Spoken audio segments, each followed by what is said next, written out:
Hello and welcome to Deft and Dorky, show where we play Dungeons and Dragons. Oh yeah, roll 20. Yeah, roll 20 is good for playing this. And not as good as the other game. Ray, holding So us anyway. back. Besides our old What game? cars that squirt gasoline, what else is happening? You know what else happened in that old car one time? I fell boy. asleep in it and I wrecked it. Hit a fence. And The same time? No, different time. Okay. I was still in high school. And I went Drugs to are Pull bad. Apart, which is like a pick your own part parts yard, and I got a couple new doors for it and everything, all white, looked great, didn't even look like I crashed it. Took to school the next day, or the next school day, and I got hit by the drug dog. So whatever grand dam I got those doors off of must have been a drug car. That's a pretty good story. And like I came out there and the principal's like, "Oh, it's you. There's no way there's drugs in this car." And I was like, "Thanks, I'm not You don't know Even how the to drug. you don't do drugs." I opened the car and I was like joking with the cop. I opened my trunk and I was like, "You want me to show you the spare tire? I might have a ton of weed in there." That's where I keep my coke under the spare. In the spare. Eric, It's not even Eric that goes down there and In he's the fighting spare, his yeah. fingernail. I'm smart. I broke the bead on the tire, stuffed it in, stuck it back. All right. Every weekend, Let's see. smuggle runs. Hey, David, can you scoot to your right a little bit? No, he likes Thanks. to sit at the far edge of the frame. There we go. Perfect. All right. So anyway, D&D. Last week, you guys got to sort out the mess that was made from the boat that was about to leave with some kids. Talked to the chief inspector there, the constable. Got to watch them do some interrogations. You found out that they started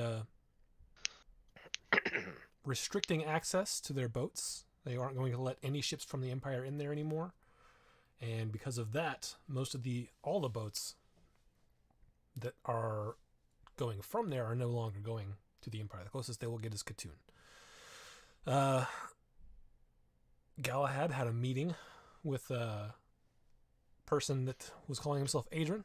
Turned out to be Alaris in disguise, who'd been working, found work doing enchants there in the city while he was hiding out from the Order of Dusk. So after chasing him around for a bit and having a conversation with him, everyone came back to the inn and exchanged information. And that's kind of where we left off. What would you guys I thought we were at like his to do? house. You did leave eventually. Okay. Galahad really wanted to leave a lot of times, and eventually you did leave. That was pretty evil. He considered putting an alarm on the door, but decided against it. What a D. Yeah, that guy was a D-bag. I remember that. Alright, I also commissioned that guy to research that thing for me. If I haven't yet, I would have given that short sword to. Yes, you did that. You gave him the Cleaver. flame tongue sword. Yeah, you don't remember us joking? I remember just now that we joked about how he can't be stealthy with a sword that's on fire. Oh yeah. Oh yeah. Yeah. He's gonna try to get a sneak attack. Cool or something. Ah! Yeah, cool or something. The activation spell. I will assure you that is not the name. That was elephant. That's the whole other thing. Exactly. So what's the activation word for your sword? Flame on! I have the power. I have the power. It's an essay that I wrote to read the whole thing. David was nuts about He-Man when he was little. We had that show just like constantly playing. I remember watching He-Man so much. Skeletor. That's almost what he named his Mr. Bones. He almost named him Skeletor. One of the Should've named him options Skeletor. it gives like on the character builder, it has like Yeah. a list of skeleton names. One of them is Skelly. I thought, Nice. oh man, that's a good one. Not That is a not good too on the nose, I guess. No more so than Mr. Bones, anyway. Alright. What are we doing then?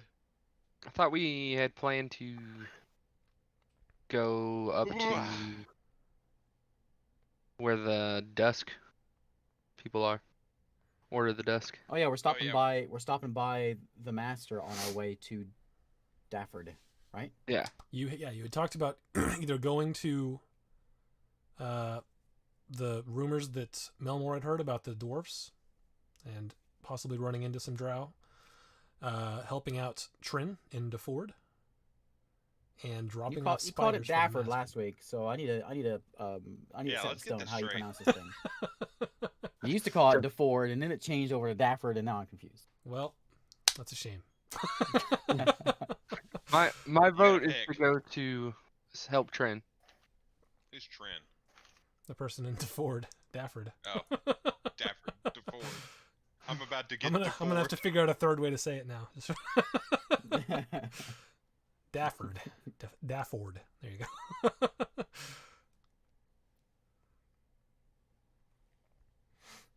Okay, so we're gonna go help Trent in Trin. Dafford. Not Trent. Trent, whatever. Hey, Trent. Heard you need some help. Sounds really fantasy.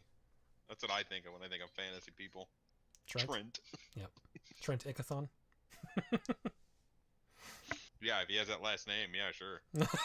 His first name could be anything if that was his last name. It could be Bill. Bill. It could be Nah, Trent. that's fine, Or guy. It whatever. could be Trent as long as there's a few apostrophes in there. Oh yeah, you're right. Yeah, Trent with a tilde or whatever on top. Yeah, Trent the elf. Treant. Trent, yeah. I'm Trent. Trent the Treant. I was playing a game last night, and I found my next character. So if Beat dies, I'm making a Treant necromancer. That sounds ridiculous. That sounds amazing. Mm-hmm. That sounds incredible. You gonna bring back people or just other plants? Necromantic plants. People that have like Necromantic have like plants. wooden bones. Hmm. Yeah. So you're gonna be like a puppet master. My army of Pinocchios. Here we go. He's like, I'm just gonna hack this arm off and put a branch there. That sounds easy. Check it out.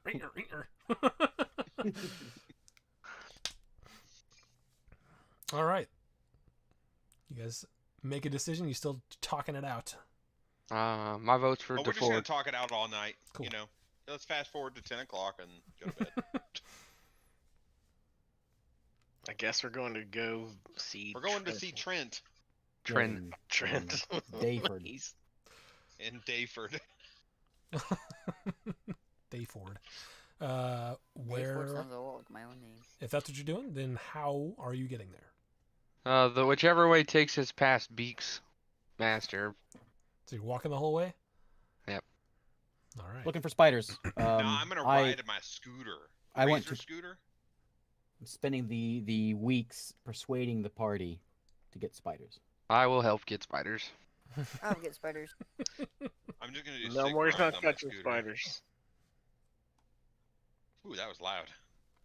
Pulled up I am my okay with rusty trusty spiders map. as long as they are not wasps. Well, most spiders aren't wasps, so you should be good. Yeah. I like I'm okay with spiders, as long as they aren't those wasp ones. The wasp spiders are the worst, The man. wasp Those spiders are Those the ones that sting. The spider. Flying Lots of ones. spiders do that, right? Wasps bite. are just crippled flying spiders. Wasps are just spiders that bite with their ass, right? Okay. So if you're doing that, then you will. Probably we want to go by the northern route above the lake. I'm guessing, like near Bresk and then west. Yeah, if you're taking that route, That's a faster way. That's the if way you're we taking went that before route, in you my- can take in my the. dream. There's two roads west. There's one that goes north of the labyrinth and one that goes south of the labyrinth. The one that goes north of the labyrinth will go through the mountains, which is like the dwarven area. Do we One that care goes about the south. labyrinth? Hmm? What do we No. care about the labyrinth? I'm just giving you the labyrinth because that's where that is. Oh, I know. I got a map right here. I know where we're I at. say we go to the Okay. north of the labyrinth. Okay. That seems shorter. All right, then you guys head out. This road. So you see the map that I have drawn here that we all look at. Yeah. That road that goes above the lake. Does it connect to the bottom one or the northern road there? Where So Rockholm is, or below? below. I'm gonna draw it in.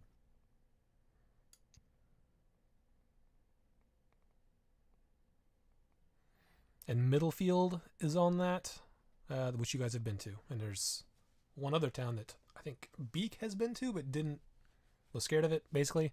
And no one else is. I mean, Melmo would know about it, but no one's actually been there in the campaign. Where is the master?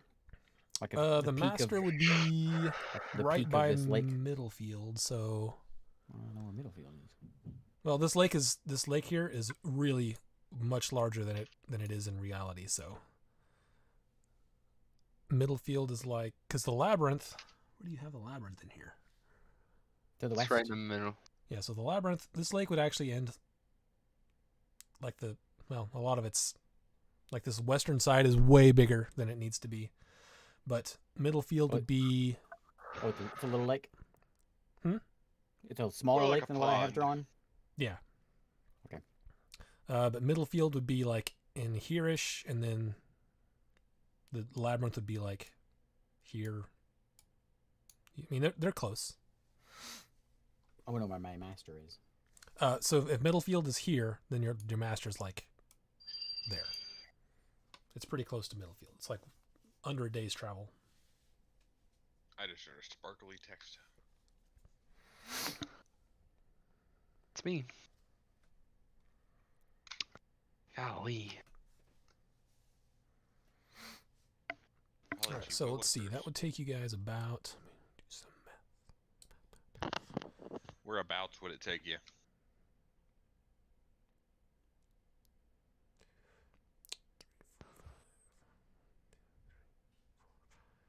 One, two, three.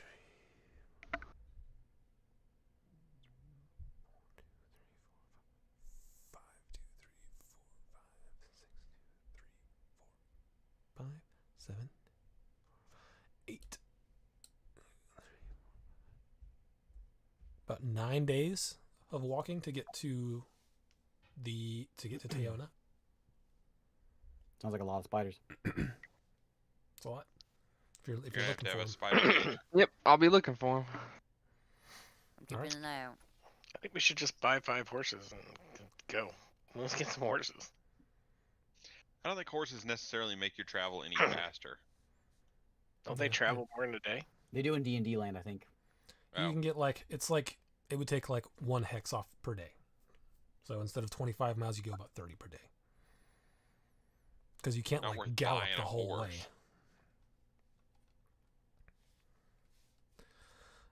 So yeah, are you walking? Yeah. Okay. Whoever is looking for spiders along the way, I don't want to do 9 checks. Just do 1.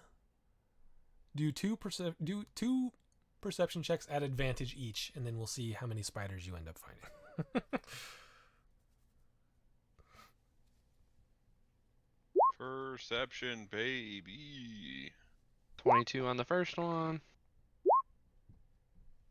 Woof. Website's like locking up. 22 and 19. Ooh, I got 20 and 8. Okay. 20 on the first, 15 on the I'm second. still trying to do it, but it's like Ooh, There's a natural 20. Okay. So, let's see. Get my calculator back out here. we find 200 quintillion spiders. That's right. we void the earth of all spiders. There are none left. Not even the crippled flying ones that stay. I hate these buzzing spiders. The worst. Oh, is Trent the side quest kid we're going to get? Yeah, that's him. Oh, I didn't know Tren. that, but I I think you can't said keep it's track. Tren, with not with a T at No, the end. his name is Trent. It's Trent It's now. Trent now. It's over. It's canon. We said it. Sometimes that just happens. All right, so you find, I'll say, 68 spiders among the 4 of you. I don't know why it was so funny. Sometimes it just happens. You couldn't have had 69 spiders, Isaac. Nope, not doing it. How many we find? 68. That could have 68 been spiders? a nice amount of spiders. Could have been. Nice. But you Go ahead ruined and it. make a animal handling or persuasion check, Beak, to see if they want to come. If you're doing that, Oh, whoops. advantage is fine because this is over the course of 9 days. 23. So yeah, we'll give you 90% of them. We'll give you 95% of them. So Don't you remember that campaign, Michael, me and you played in where the enemy was basically 65. Jafar and everyone called him Jafar and so he just Oh, became yeah, was that- Jafar? Was that Matt's? Matt's campaign, yeah, he had Oh, like his- this He was character. probably so mad. Every time we said it, he's like, his name is actually this. We're like, nope, Jafar. 65 spiders you convince to come with you. They're crawling all over me. Yeah, it's I'm just giggling and laughing the whole way there. really creeping some of your party members out. The No, rogues aren't No, doing what he no got more himself keeping into. a healthy distance from. It just looks like Beak's skin's crawling around all the time. Ugh. You letting him into the tower every night? He sleeps on top of the tower. But are you He letting the sleeps on top. spiders in? No, They're on me. No, they're not allowed. no, they're not allowed in. It's a warm, insect-free place. They're not Galahad's insects, like, so if it's I all good. see one, fireball. Fireball, yeah. It's not fireball anymore. It's water ball now. They just want to cuddle up Oh, at did you- night. did you switch get it? warm. Well, you remember I spent some time last week. Like, I spent like 3 or 4 hours changing spells and stuff. Like- I'm gonna do it more like the Ice Sphere and Diablo, where it kind of like Think of them as little 8-legged teddy bears. like a teddy bear. That's what I think when I see a spider. I'm like, look, it's just an 8-legged teddy bear. Yeah.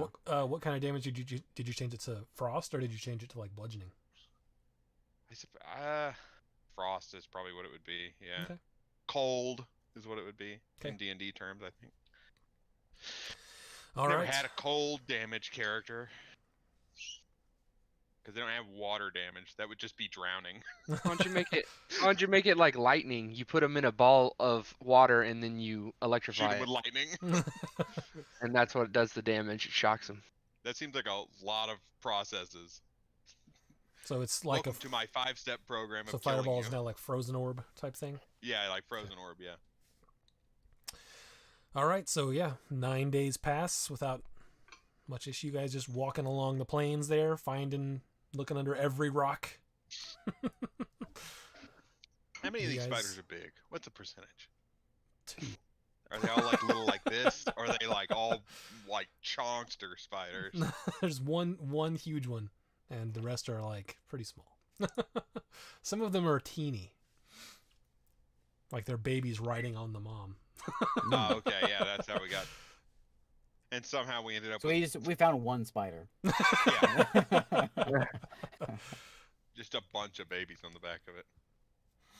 Yeah. So you guys make it there without issue. You, as you approach, you see the rock that looks like a bird, and Beak is able to guide you to the cave. We go to the cave and she's like, "Good, these can join my other spiders. That will Maybe add up to. Beak, I'll have 42069 spiders." Beak, maybe you should tell Tayona that we're coming before we just barge in.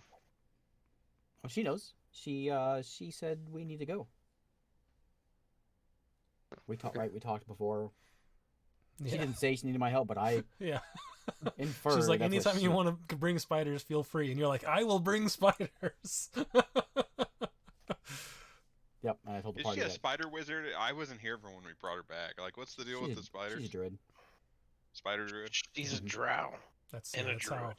how Beak was trained, was by By spiders. spider druid. I got abandoned in the wood and I was raised by spiders instead of wolves. Worked out great. All right, yeah. So you guys Okay, so- approach. No one outside the cave at the moment. There are seemingly plenty of webs. It's like a Halloween entrance to a Yeah. cave. Yeah, as you walk up, you hear. A little skeleton hanging on a string going, Yeah. Some bats drop down and flop. yeah, flop. Yeah.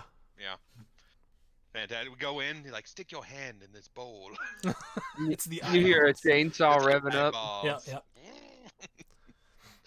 Oh, jeez. Okay, yeah. Okay, yeah. We'll go in there and give her her spidery gift. As you guys, are you all going inside the cave? No, I'm not going in that goddamn cave. I No, Okay. neither is no more. I'll No more go in. outside. I'm going in. Okay. I'm Okay. running in.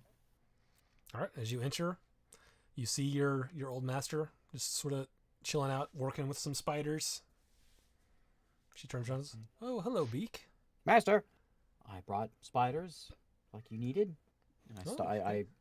they're crawling all over me, and I hold my hand out and Now you have I will convinced do them to stay there. a ritual to talk to them Okay. and let them know that I have brought them to their new home. This is now your master. Do what she says and be a good spider. And bye. Later. And bye. So, well, thank you very I'm much, still Beak. keeping my 3. They've been keeping the other spiders in line during the journey. Little spider slave driver. I said, don't bite him. What are the three's names? The three that you kept? Do they have I names? don't know. Dr. Spinely Legs and Dr. Spindly Legs. Dr. Spindly Legs, Webby? Webster, and Webby was one I thought. I don't know. Webster? Like the Webster. dictionary? Webster goes by Webby. Yeah, there you go. And then I don't know, some pig, Some pig? Charlotte's Web, you know, like that. Okay. That's what she put on her web. Not Charlotte. Some pig. And Charlotte's already taken. Oh, well. It's one of the ones I Can't name dropped it. off. Can't name your kid Napoleon. It's taken. Very well. Can't name your kid anything. I think almost every name's taken. So as you're like dropping off spiders, she says, "So what's new in the world? I've just stayed here. Is anything happening?" Haven't we only been gone for like a couple weeks? Week? It may have been a little longer than that, but either way, you guys didn't. I mean, she was just brought back from the dead and didn't really ask about current events at the time. I fill her in with everything, every bit. I said, well, She we doesn't went- get the New York Times to her Yeah. cave. Is I'll, what you're I'll be saying. there. I'll be there to back up if she's kind of. I emphasize every mushroom I walked by and every strange-looking tree and all the non-essential bits of the story.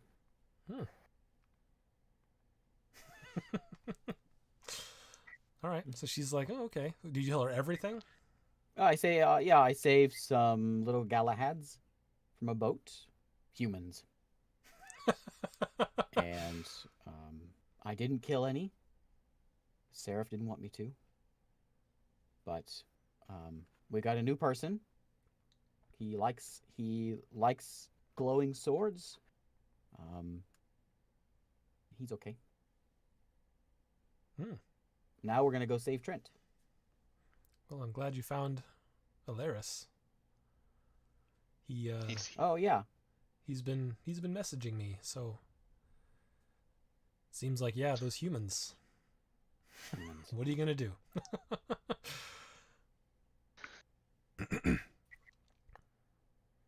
Anything else? You've That's it. still just going? Just shit. Where are you going next? Dayford, save a little kid that URL wanted us to help. Is it safe there for you? Dafford. Never been. I don't know. I mean, the Empire. She's because Beak, you're not I'm a human. I'm a sneaky one. That's true. Well, good luck on your What do journey. you- What do you think about the Order of Dusk being the ones that destroyed Raleigh? It is disconcerting to say the least. I'm not Do you- sure. Do you know why the Drow would do that? Why would they work with possibly be working with the Empire? Are they? Alaris didn't mention that. I just assumed that they would be. But, I mean, I guess they could not be. They could just be doing their own thing. But the person that we've been working for seems to think that the attack came from the Empire. Maybe we should talk to her.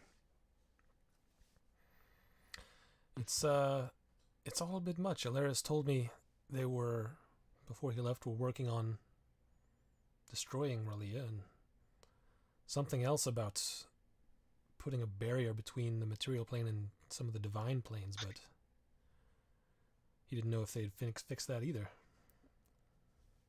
They must be. Oh? I've been having issues. I've been able, for a while, I was talking to a Deva. I don't know if you know what those are. Does she know what those are? Nope. She says, I don't know what those are. They're angelic beings that are conduits for certain gods to talk to. And you're not able Us. to any longer. No, I was able to talk to her whenever I was at the temple in Richeton. Blah. Riveting. But Riverton, one of the tons. One of the tons. Twin Cities. That was there. One of the twin cities. And I couldn't really make out much, but she said that war's coming. It certainly seems probable right now, based on what Alaris told me. And I'm just trying to find what to do to try and stop it. Well, good luck with that. Seems once nations put their mind to it, there's very little an individual can do to stop them. It makes me worried that possibly we've been working for the wrong person, but I don't know. Oh? She doesn't really give us a whole lot of information. Well, she seems to think that it's all been from the Empire, and now we have information that doesn't agree with that. The attack came from the Drow when they Order of the Dusk, from what your friend told us. Well, I mean, the Order of Dusk and just the Underdark in general tend to be very hidden, secluded. Maybe she just doesn't know. Have you heard of a person named... God, I'm gonna butcher this. I probably spelled it wrong. I spelled it Bretha. Oh, Braitha? Yeah, Bretha. She says, Alaris mentioned that name, but I've never met her.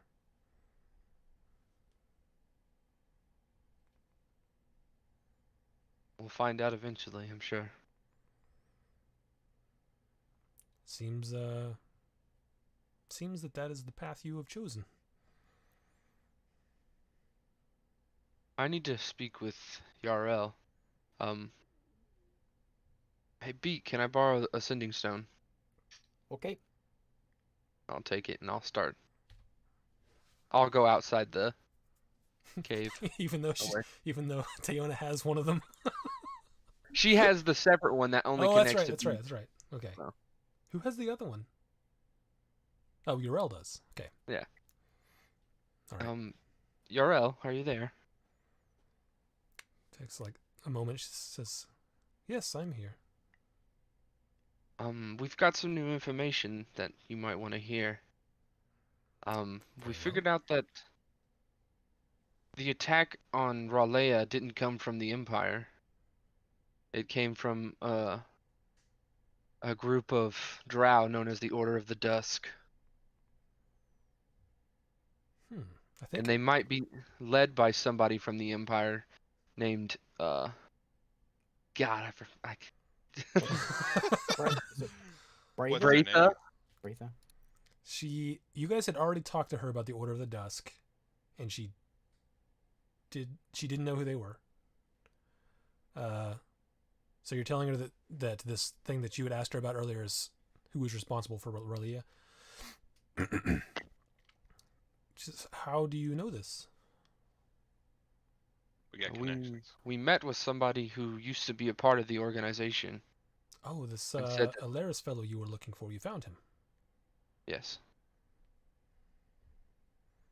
And he claims that... He went over, whenever we were filling him in on things, he seemed to know what we were talking about as we were saying it. And then he went on to tell us that he was used to be a part of the Order, and that he has recently left, and that's why he's in hiding.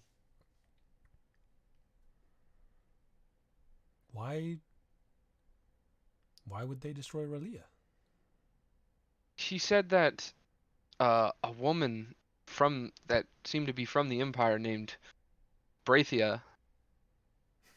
Close. I can't pronounce that name. Having a hard time there, bud? Yeah.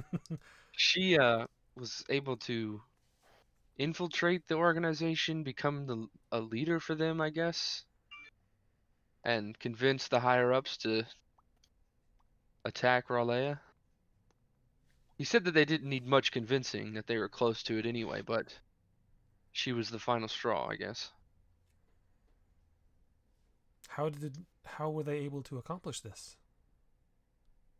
Do you know? Did he tell us? All you know is that the Order was getting kids that were humans and Okay. other stuff. I'll tell her that they were the ones that have been getting the kids. He told us that they've been kidnapping children with magical powers. They've been kidnapping them. Yes. And it sounds like they've been hiring the Brotherhood of Men to go out for them and kidnap children, but they were the ones who initiated it, is what it sounds like. Why would the Brotherhood work for Drow? I think it's Braitha. I think she's the one who has the connections with the Brotherhood, and then she used the power of the Drow to conceive this weapon. Well, that certainly throws a knot in things. I don't know if my plan should change or not. I don't have any other form of action right now. I'll be right back. Right now, we're on our way to Dafford to help the child you were telling us about, but after that, we're going to be looking into all this. Do you have a starting point you think we should go for first, or what is your ideas on this? The only starting point I know is the person you've already talked to. It's this Solaris. And if he's already told you everything he's going to tell you, I don't know where to go from there. He seemed...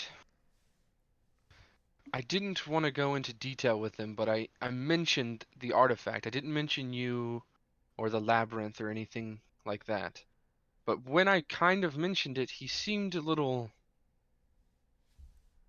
very interested in the power, which was alarming, and I didn't go into detail on anything when I noticed it.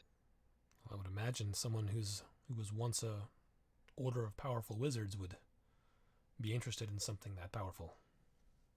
Yes.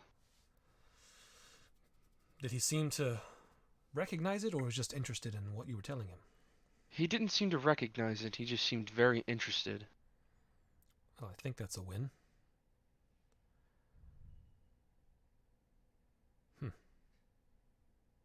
And I was also able to get in contact with the Deva that has talked to me in the past. Not a whole lot of information, just that she said war is coming. Has something escalated? I guess I don't know. She wasn't able to stay in contact. She said it was very difficult. Did you tell Urel about what happened in the Twin Cities with the boat? Oh no, I haven't. Okay. But I'll fill her in on it, sure. Yeah. Okay. She says, well, if the Brotherhood is getting so brazen as to go as far as the Kellan Highlands, then I can certainly see why some might think war is inevitable. I still can't quite figure out why Drow would help the Empire or why the Empire would help Drow, though. I don't know if it's that way. I think maybe that whoever Braith is working for, she seems to be very powerful. If she's able to convince these... The way that our friend explained everything was that she came in and was able to just manipulate every one of the higher ups in a simple way. I don't know how she was able to do this, but If she's as powerful as you mentioned, just the offer of more power may have been enough for these wizards. yes, that could be it. But I don't know if it's. I think Braith might be using the Drow as a means to an end for more power, which is very concerning because That I don't is- know who Braitha is or what she's involved with. That is certainly alarming, yes. Should you find out any more information on this Braitha, I would be happy to hear it. I tried looking up information at the library in the Twin Cities, and we weren't able to find anything, but we'll keep looking. Okay, I'll keep looking for the last piece of the artifact. If I find that, I'll let you know. Well, I we'll think head on that- to help Trin. I appreciate it. I think assembling the artifact is still very important. Because if war does break out and they have the artifact, whoever goes to war with them will just be wiped out. I think it's a means of protection.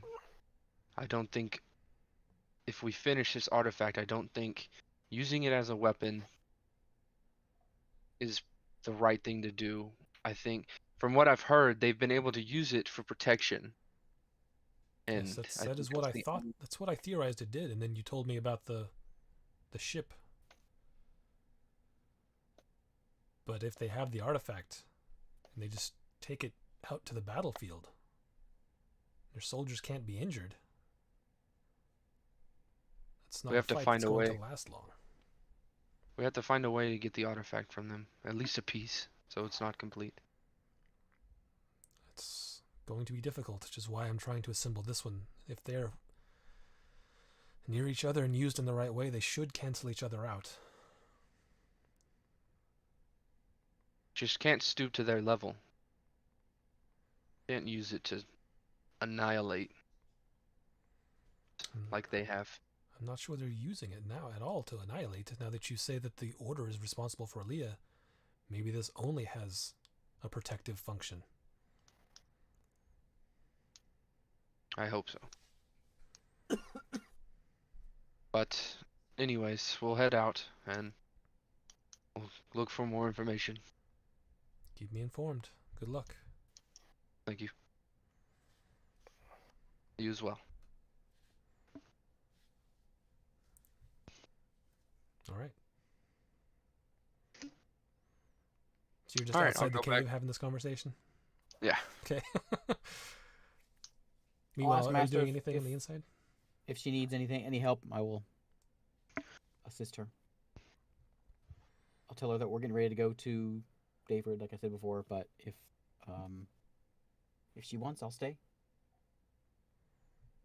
She's while Shiro's out, or while Seraph is out. Trying to have a hard time She- there, Isaac. It's a the lot. S's. It's a lot. I'm only gonna name my characters with an S to start. So get used to it. Just eventually, it's just going to be the last letters, the only thing different. I'm Yeah. just gonna name my characters. Yeah, but they characters would be Next character's a lizard man. yeah. While Seraph is outside the cave, she sort of talks to you about what her plans are. She says, "I don't. I've heard that war may be coming, and I'm not sure what side I stand on, Beak. I stand on your side. I appreciate that. I don't know. One, I don't know if it will even reach me out here. This is kind of the reason I live here, is so that I don't have to deal with the politics of big nations. You're very smart, Master. Thank you, Beak. But if war does come, do you think... Which side would you back? Whatever side you wish for me to back. She just sort of nods. Thank you, Beak. She goes back to doing whatever it was she was doing. You ain't getting nothing out of Beak. Deep thought is not not Beak's thing. Yep. Not a She Beak. kind of knows that. She's just using you as a sounding board. If you need more spiders, Master, I can find more She for goes, you. I could really use a few more so that I had a nice amount of spiders. She says, you don't have to actively seek spiders, but if you find some and they're looking for a new home, they're all welcome here. Okay. About that time, Okay, well, Seraph comes back in. I run outside. Master wants more spiders. She hears you and she's like, gonna have to kill him. That's the only way out. It's like the relative that you have that it's like someone once said they like porcelain elephants. And now that's all they get from everyone in the family. Yep. Oh my gosh, my grandpa, man. Dude, I was over there one time and he made me a sweet potato, and I don't like sweet potatoes, but he made it, so I ate it.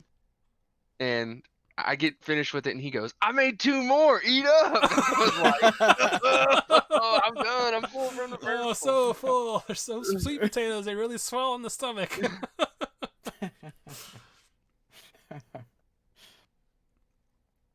Yeah, so around that time that you go running out, Seraph is about to head back in, I guess, and would see you running out of the cave. What's going on, Beak? Spiders. There's always spiders. I have a DM question. Okay. How does sending stones work? So each time we talking to them, does whoever Seraph was talking to, does she hear what we say the entire time if we speak to them? We basically, I mean, walkie-talkies. in the actual rules, it's supposed to just send one message, one sending spell per day. But the way we do it is just kind of like a walkie-talkie. You can pick it up They're and, magical walkie-talkies, yeah. and activate it and speak into it. Over.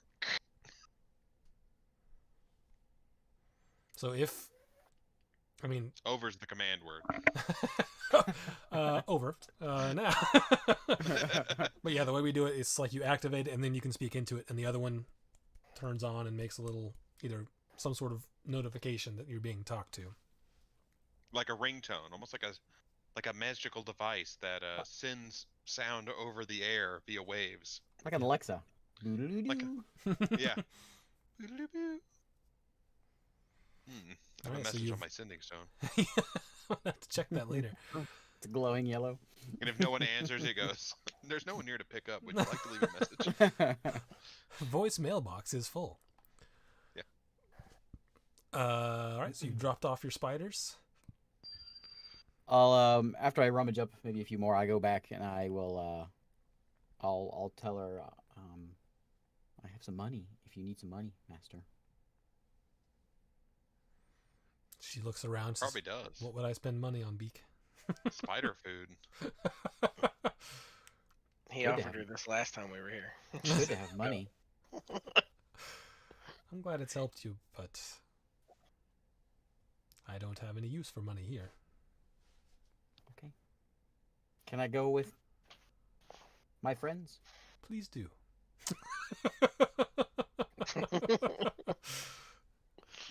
I'll be back. Okay, I can't wait. Man, you're really making it seem like Master doesn't want to see Beak. Damn, she's Master having should she's wanna having a hang hard out. time readjusting to life.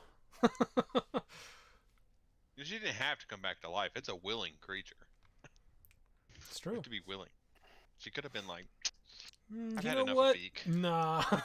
She was like, Nope, nope, nope, nope. Life. tell him I'm Seeing not Beak there. again. Her god was like, eh? And she was like, Not here. I'm in the You're bathroom. getting a call. I'm not here. It's this Alright. little bird, man. You guys following the road to the west? Yeah, Alright. wherever we gotta go to talk to Trent. Trin. All right. So are you going? Well, you go back to the road, and there's a bridge that goes over a river, which is where Middlefield is. Over the River Kwai. River.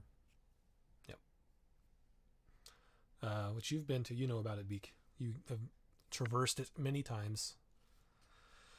Is it the same river that goes by the labyrinth?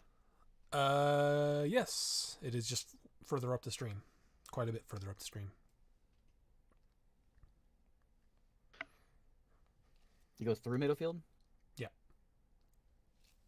I see you're drawing it. Very nice. I like it. Our map is developing. It ends shortly after Middlefield. Man, does freaking Roll20 have a dark mode? It's really bright. I don't think it does. I've wondered that too. I've tried. I'm gonna Google this. So you guys, are you going through Middlefield, or are you going to try to go sneak through? What are you doing? Google thought I was talking to it. I don't want to be There's- sneaky. I think we need to be in a little bit of a hurry. Is there a reason to sneak through Middlefield? It's just a little human settlement, isn't it? Yeah, it's human and dwarven. There are some other it's not as sort of monster race filled as K Falls was, but it does have some a few there's a few lizard men and fearballs and things like that. I'll be a spider on Seraph's shoulder while we go through. Okay. All right. Yeah, you go right through. It's another. Let's see.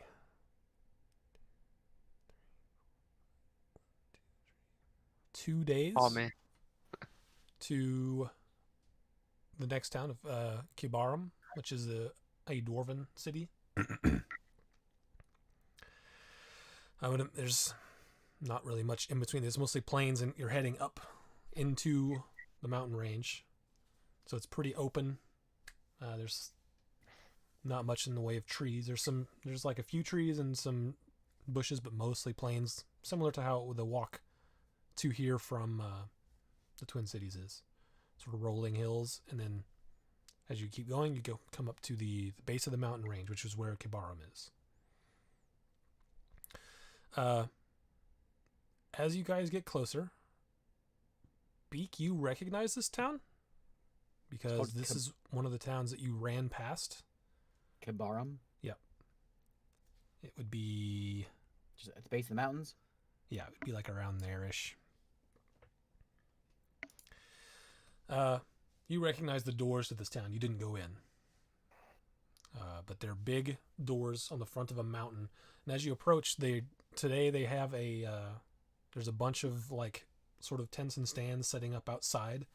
Looks like some sort of market that's outside the mountain, outside the town proper.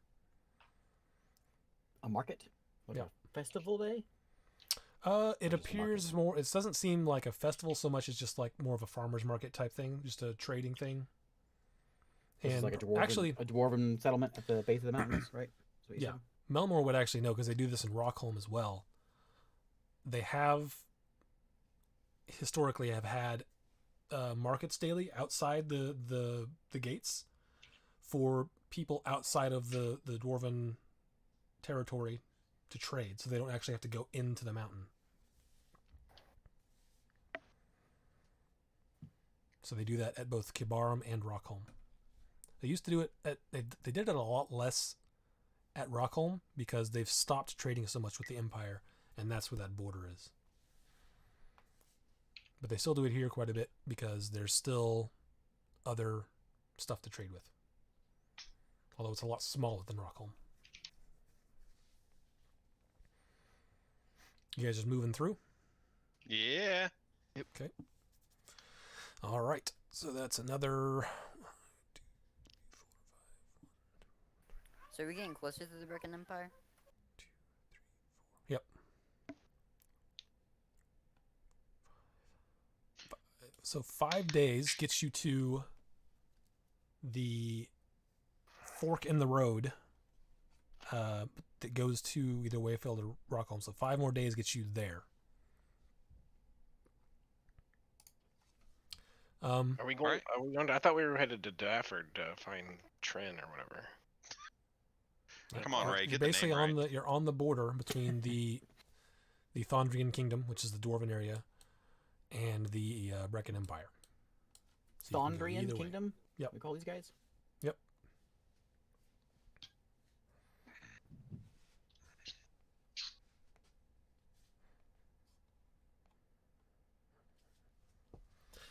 But it's been a bit cold actually up in the mountains as you guys have walked 5 days, taking respite in the tower every night, nice and warm. But on the road, haven't had many problems with anything unexpected. So, Good. So Good Ever five- since the times. fight on the boat, would I be at max HP? do what? Ever since the fight on the boat, would I be at max hit points? Yeah, you've had multiple days of long rests. Long rests in this campaign are just overnight. Okay. 8 hours instead of 24 hours of not doing anything. Hey, we can play the super hardcore rules where it's a week.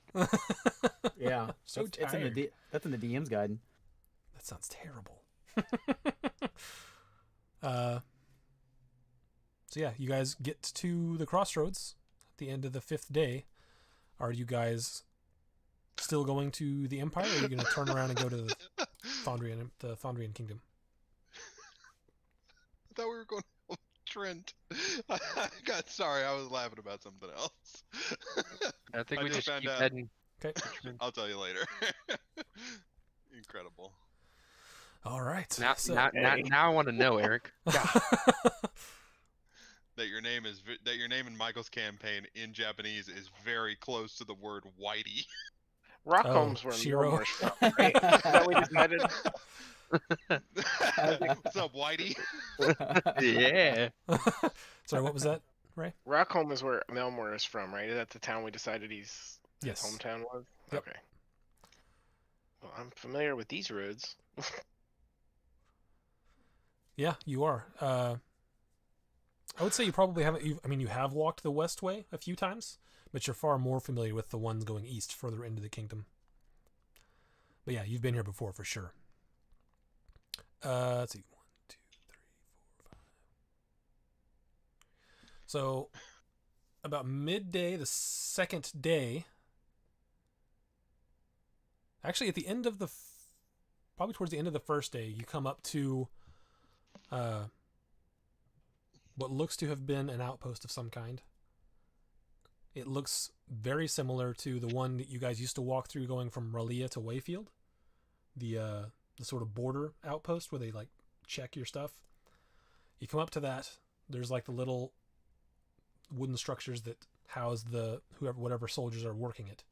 But it appears to be empty. Let's check it out. What do you think, They Melmore? gave up on checking. Sure. Let's check it out. Go Okay. check it out. Yeah, as you guys walk, you're just gonna walk right up to it. I'm gonna keep an eye out. If I don't see anybody, I think it's a little weird, so I'll be keeping. Okay, An go eye out. ahead and make a perception check. Oopsies. I think Melmore turns to Galahad and says, "I think you should have your 12. familiar scout." Scout Yeah. ahead. Yeah, 12. You look around, don't see I anyone. could. I could have my hawk or whatever they're calling it in D&D. And sort of somewhat interesting point. On the road from like Kibarum up to where you are now, you would pass like a couple. Like you would pass some dwarves on the road. Once you hit that fork in the road, and started heading towards Wayfield, you haven't seen anyone. And it's not been a long walk so far, but there's not been anyone on the road going towards the Empire. How did the dwarves look that we passed? Dwarfy? So- Anything? What we're getting is the dwarves aren't trading with Brecken Empire, and they're definitely not heading that way. So But why would they aren't the close their? dwarves? Why would there not be a border? Why would there be a border guard, anyways? Is that what you're saying? Why would there not be one, especially if they're not getting along? Yeah. You guys go and inspect it? I'll go up. Yep. I'll go. Okay. As you I'll walk go. up to it, it is just empty. There's nothing What is left. it, a It's couple, they like- moved. Stone posts or something in the road or something. It's kind of like wooden posts sticking out with it's a small fence. It's not very big, but it's like enough to keep people from going a few feet off the road and going around it. You'd have to go off-roading a little ways before you went around it if you were to try to avoid it. But yeah, there's a couple small buildings there, like I said, just to keep the soldiers that are there. If it's So was this a dwarven post or a human post? This is a human one. Okay. No, Does no, it look the, like- the dwarven one is on further east? Does it look like they moved everything out, or is stuff still here? It looks empty, like they took everything with them. Maybe We're they're really planning close an to attack. Rockholm. Melmore suggests that we stop at Rockholm to see if we can get some information since we're so close Let's do that. to the Let's do status that. of what's happening in Okay. the region. So you know, 'Cause Rockholm Melmor's is been gone a back the other while. way. It's not a on the way thing. It's back behind you. Yeah, but it's It's only okay. what, a day or But so. it's Mhm. pretty close to where we're at Yes. compared to It's- I say Where we we're go going. back. This doesn't seem good. Melmore.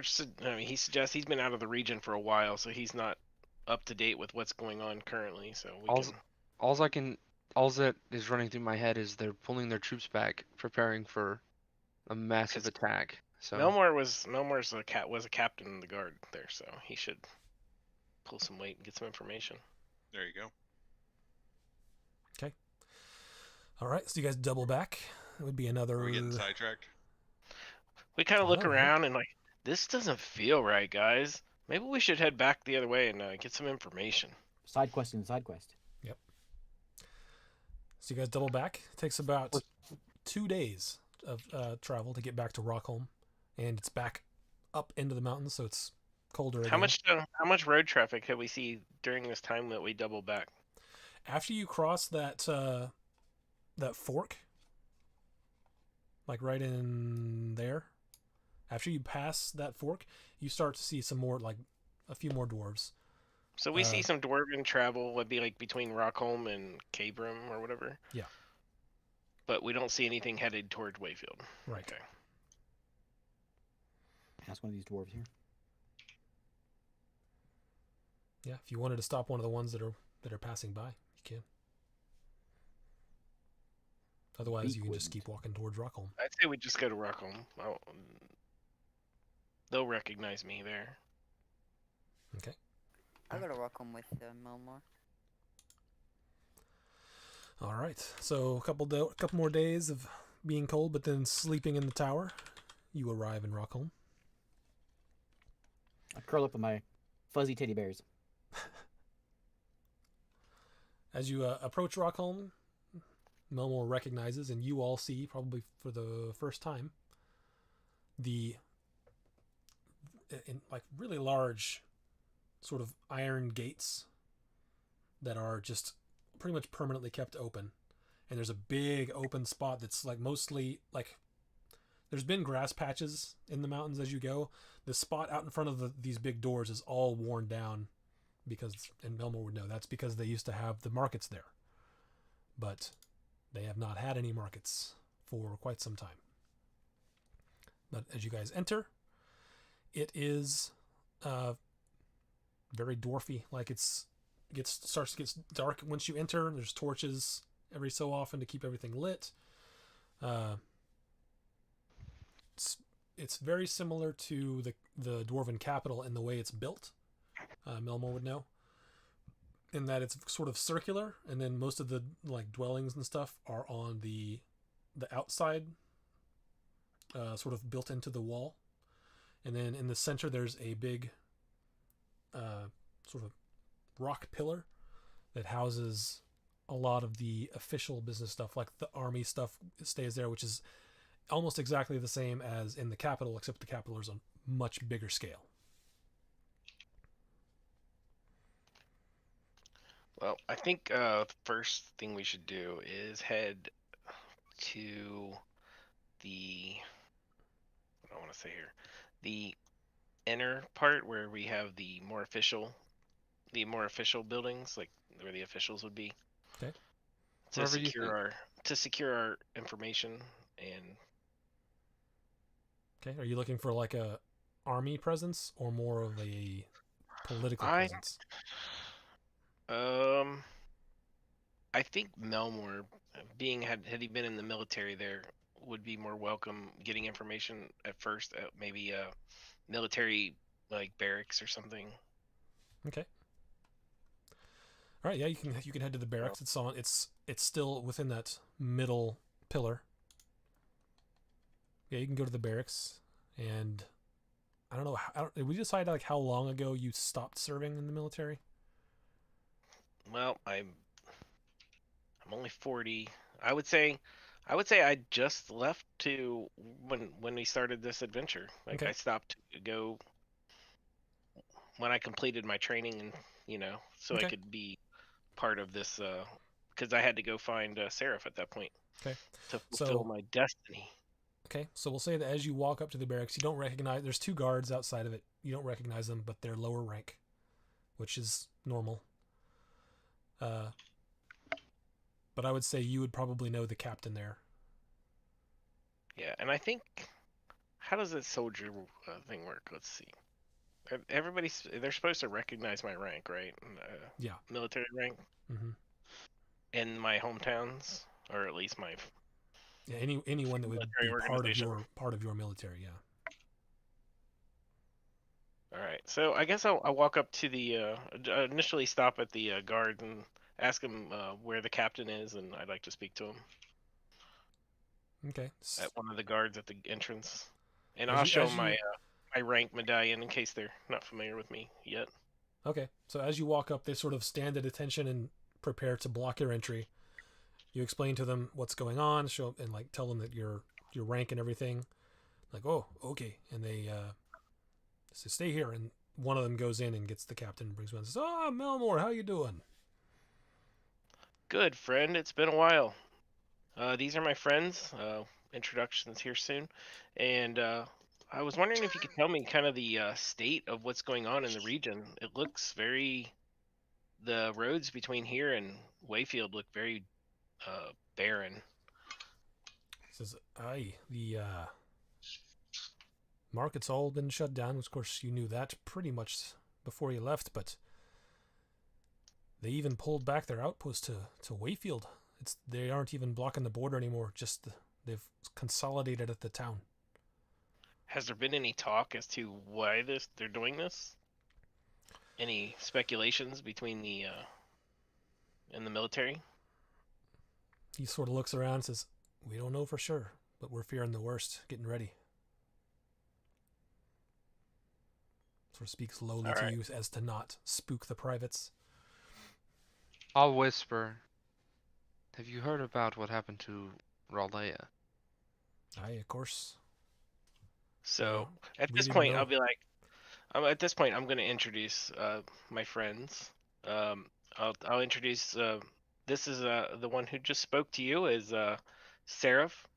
How you He's a doing? good friend of mine, and I have made it on my mission to help him, and we are trying to figure out what's going on with the Brotherhood of Men and the organizations over here. And the Birdman here is Beak. Hello? Okay, Beak. He doesn't speak a lot, but he's a good Even guy though- regardless. He's a good Yeah. bird. He's a Sometimes good he speaks- good bird. It's pretty Good bird. Sometimes he bird. speaks too much. Pretty bird. Hold out some bird feed. Good bird. Hold out a good berry. And here's Mr. Jenkins. Mr. Hi. Mr. Oh, Jenkins. Mr. Jenkins. And we'll say, this is Cleroy. He's kind of new to our group, but he's been very helpful so far. And last but not least, I look over to my little gnomish friend. This is my gnomish friend Galahad, Yes. fierce in spirit. Pleased to meet all of your acquaintances. What brings you back, Melmore? Well, we were actually headed back into the Brecon Empire to try to find a child, as odd as that might sound at this point. But It does sound pretty odd, yeah. But apparently we're running into some issues with the Brotherhood and kidnapping, magic using children, and we were kind of sent on a kind of a mission to try to see if this child is okay. So we're headed there now, but in the end, we're trying to figure out what's going on with the Brecon Empire and see if we can put a stop to their shenanigans. You say they're kidnapping children. Yeah, this has been going on for a while. Once I left Rockholm, as you know, I kind of left for a little while to go help some friends, and once I got out there, I started finding out all this stuff about the Brecon Empire and the kidnapping of children, and we've seen it firsthand. So I know it's true. And you So think now that we're the Brotherhood of Men is behind it? You would know that they know who the Brotherhood of Men is, but they think that it's just like a inconsequential group, just some yokels from the Empire. Yeah, I'll also explain that we found evidence that the Brotherhood of Men is working with the Brecon Empire, like in the capital. You're sure with about the this? government. Yeah, we're pretty sure we've been actually in the castle, and they actually have residents in their main keep. That's not good at all. It also looks like they're working with the Drow, the Order of Dusk. You can see his Heard of his face is just dropping But I don't with know. each of these new bits Have of you news. Have you heard of the Order of Dusk? And being a captain, he might have, but I doubt it. No, I don't know who the Oh. Order of Dusk is, but if they're working with the Drow or against the, either way, we're right smack in the middle of a confrontation here. This is bad. Right. This is why we wanted to stop here and get a little more information before we walk blindly into this, because Well, things are looking different on the roads. tensions have been raising, but we had hoped it would be over without any confrontation, but sounds like When the I- information you're giving me, it's gonna boil over and we're gonna be right in the middle of it. Yeah, that's what I'm afraid of too. When I left, I heard rumors of some attacks in the east, and God, I just looked down and saw nudity on the chat, and I was like, "What? Threw me off." Damn you, Holly. Anyways, I heard rumors of attacks in the east against dwarves. Is there any more backing to that? Those rumors that I heard? I heard those too. It's still not much, but they said it was. They found. They ran into something in the. Hold on, let me look it up. In the Haven Door mines, they found something. I heard something about Drow too, but nothing substantiated yet.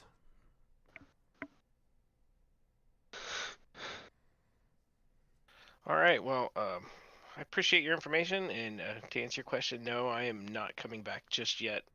We need to get more information, and I think it'll benefit the dwarves in the end and Rockholm to find what I know, and I'll report back here when I have more information to report. Sounds good. Because Elmore's a soldier; he's got to report back. You can see him like sort of thinking through all this stuff, and as you turn away, he grabs you and says, "Hey, make sure you let us know, right?" I definitely will. Right. One captain to another. Also, are the smithies still working well in the town here? I'd like to see about getting another magical sword for my friend here. Oh, we make all the swords you can think of, although not many of them are enchanted. Which Yeah, I know. We usually have that. there is a magic shop in Thromstrom, but there's not.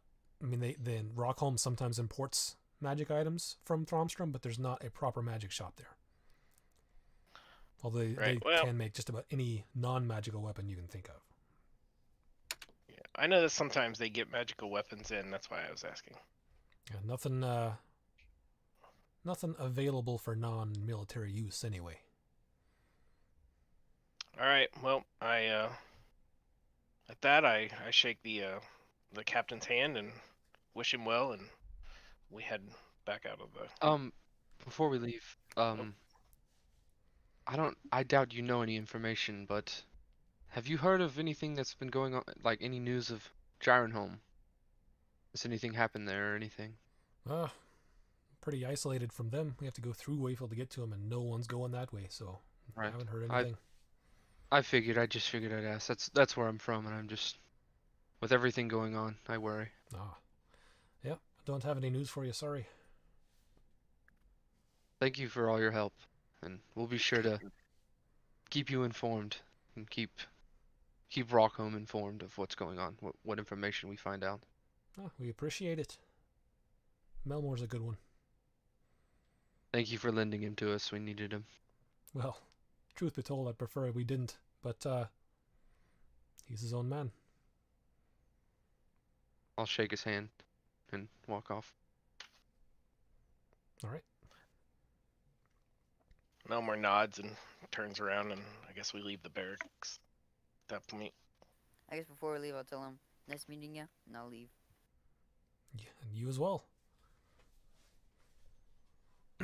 All right, are you guys just heading straight out and walking back towards Wayfield? Well, I'm gonna ask the party after we get out, kind of alone. Do you feel like we have enough information? Do we need to try to get more? Do you think? I'm asking because I feel like we didn't get much information, but I feel like they didn't really have a lot to give because they're kind of secluded. Yeah, I just don't know if they know a whole lot. I think we got everything that we could right now. We know that they're okay right now. Melmore knows dwarves by nature. When things they kind of pull into themselves and lock themselves up to protect their own. So hopefully we can stop whatever's going on before. But we did find out that Wayfield pulled their guard post all the way back to Wayfield. Yeah, and you would I think what's you guys what's everyone's passive insight? Insight? Passive insight. 18. 14.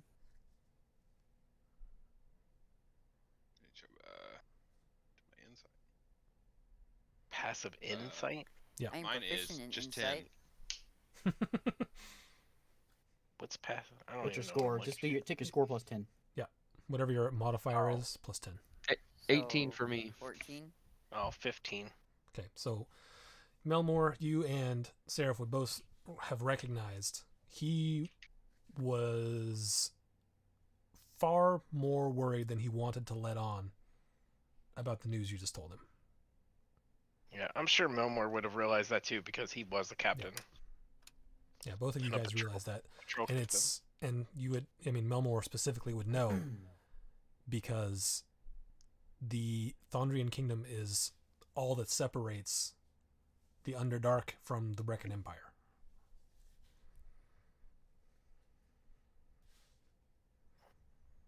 Things are heating up.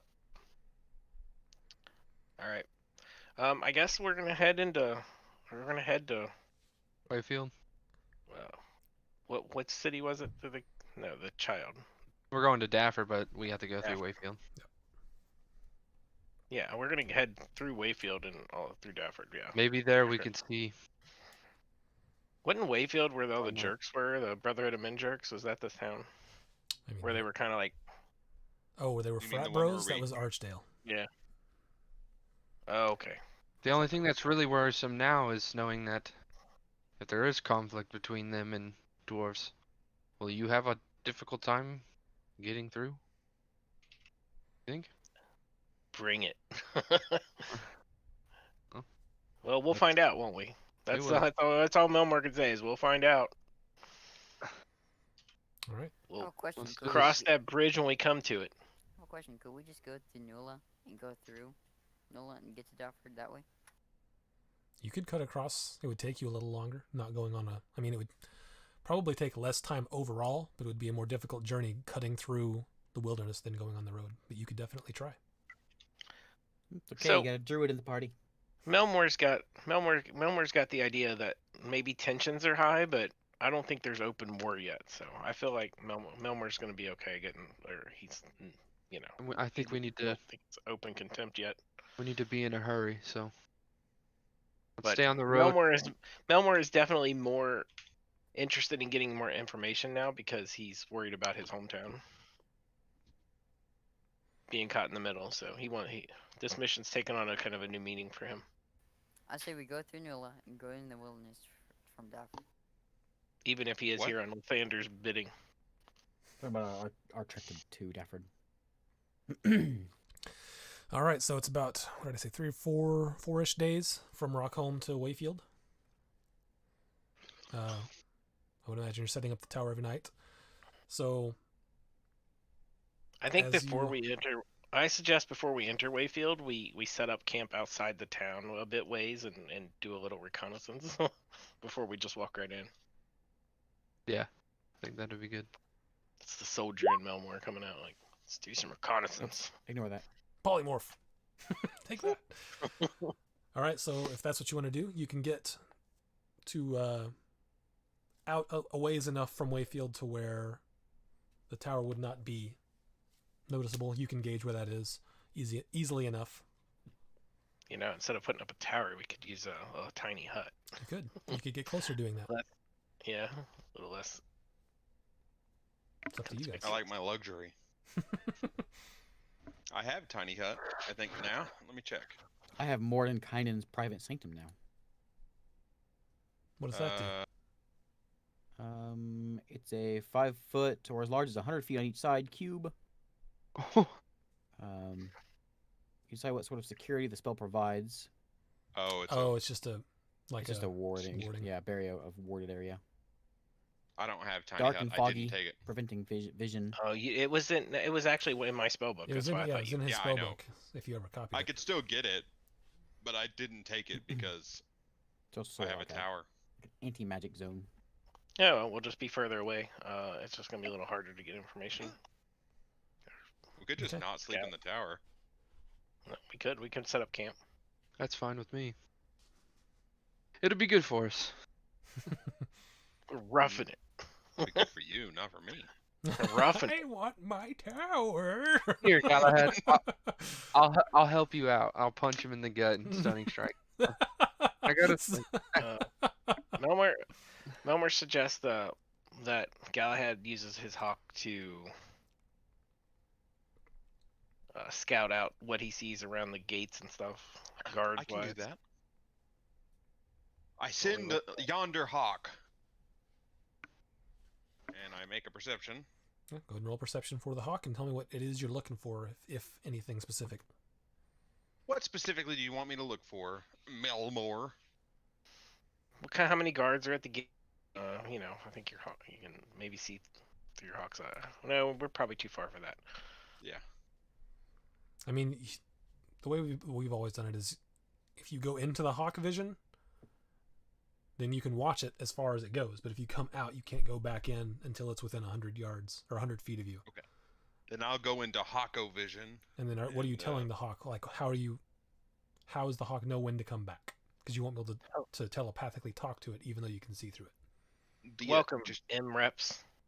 do like a little loop and come back. Okay. At that. All right, so if you're looking through it the whole time, It's my perception, then right? yeah, your perception. That's not good. I Oh, think it that- shouldn't have been. It shouldn't have been at advantage. Nope. Good. That's You're all right. over it. Here comes a nat 20. Ah, 16. That's not bad. So what is it you're looking for? You're just checking it Just out? Just a Number quick of scope? guards and scoping it out.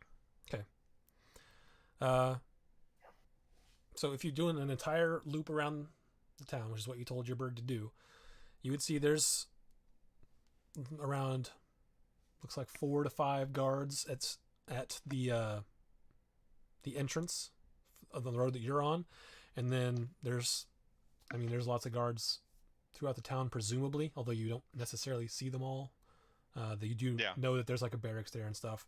And then there's another 4 to 5-ish, well, like 4 to 7-ish guards on the other door or other entrance, which is the road that comes from Ralia. So there's 2 Does it? main entrances to the city that go out of I guess what the we're American I Empire. guess what we're trying to find out is do the guards look like they're more fortified than it was the last time we came through? I would say Galahad. Can't remember. The last time you came in would have been quite a while Actually, ago. I don't know Since that the I don't last know time that that you saw Galahad it, then came through yes. Wayfield. Yeah, okay, that's true. He may have come in through the port. No, he would have come in through Wayfield probably.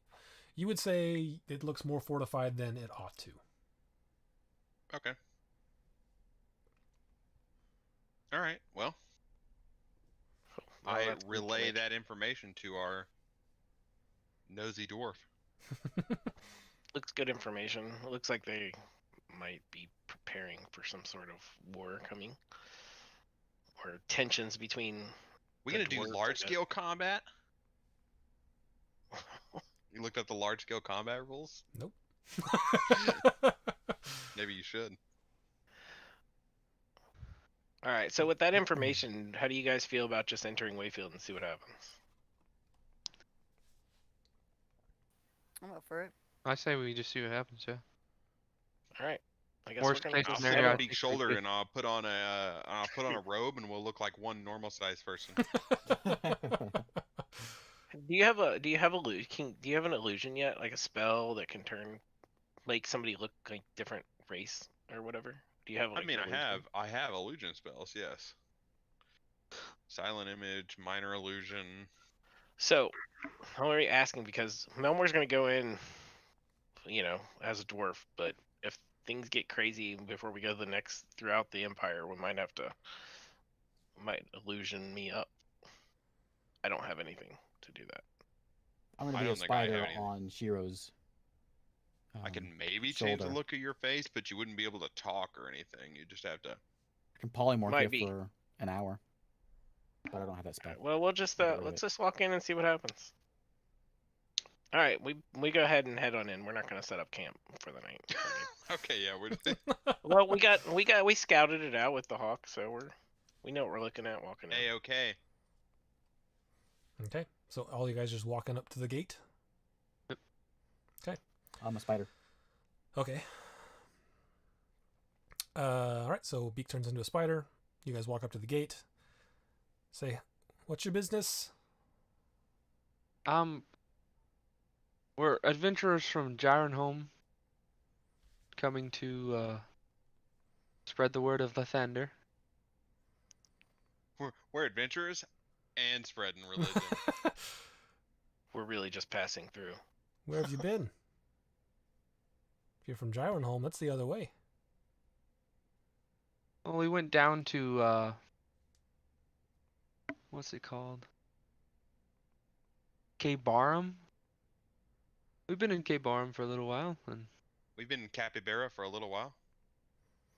He sort of Kookaburra. looks each of you over. Sort of eyeballs Melmore pretty hard. Says, Melmore just "Any smiles. of you Friendly. carrying anything you ought not be carrying?" Like what? I mean we carry things to protect ourselves from the things out in the wild, but other than that, we're just here to spread the word. You're just passing through. Yes, we're on our way to Nula, and then we'll stop there for a while and then see where the world takes us. We're going to Nula to see the zoo. We're leaves on the wind. Says, "Okay, go ahead." And as you guys pass by, they sort of eyeball everyone that's not a human. Stop on Melmore. It says, "Keep out of trouble, yeah." Of course. Melmore bows. Very. Oh, a bow from Melmore. Yes, Melmore just bows very Yes, very good. low, a very low bow and exaggerative. And then with your passive insight, Melmore, he's not saying that as a way to help you. He's saying that as a threat. Yeah, Melmor got that. That's why Melmor exaggeratively bowed. Okay. You guys just walking straight through Wayfield? Yeah. Yeah, I'm gonna be looking around, seeing how the guards are, if they're on edge, if I can notice anything. they're probably like all that. staring at me. Make a perception check. We're-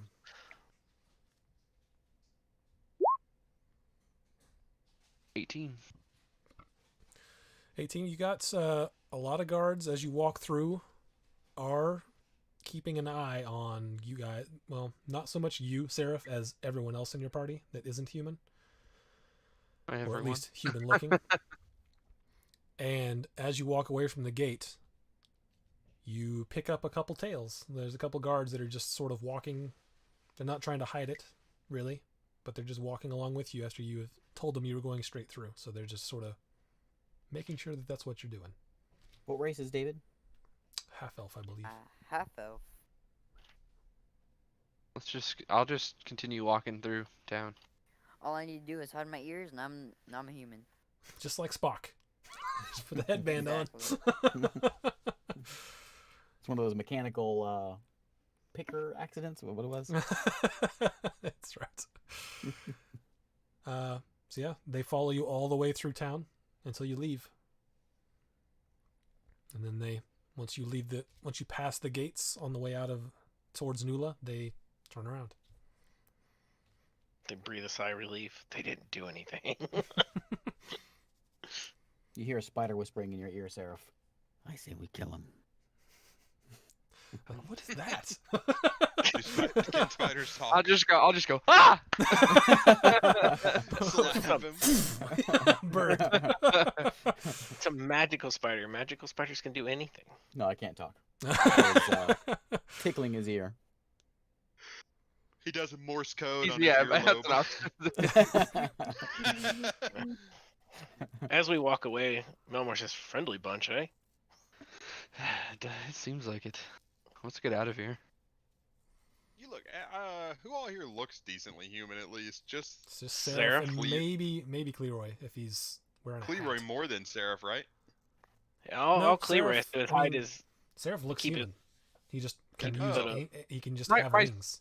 My skin's like a little on the pale side, but I have like the Could have just had a frozen skin mark condition. that looks like Come a- on. yeah, just a pale human.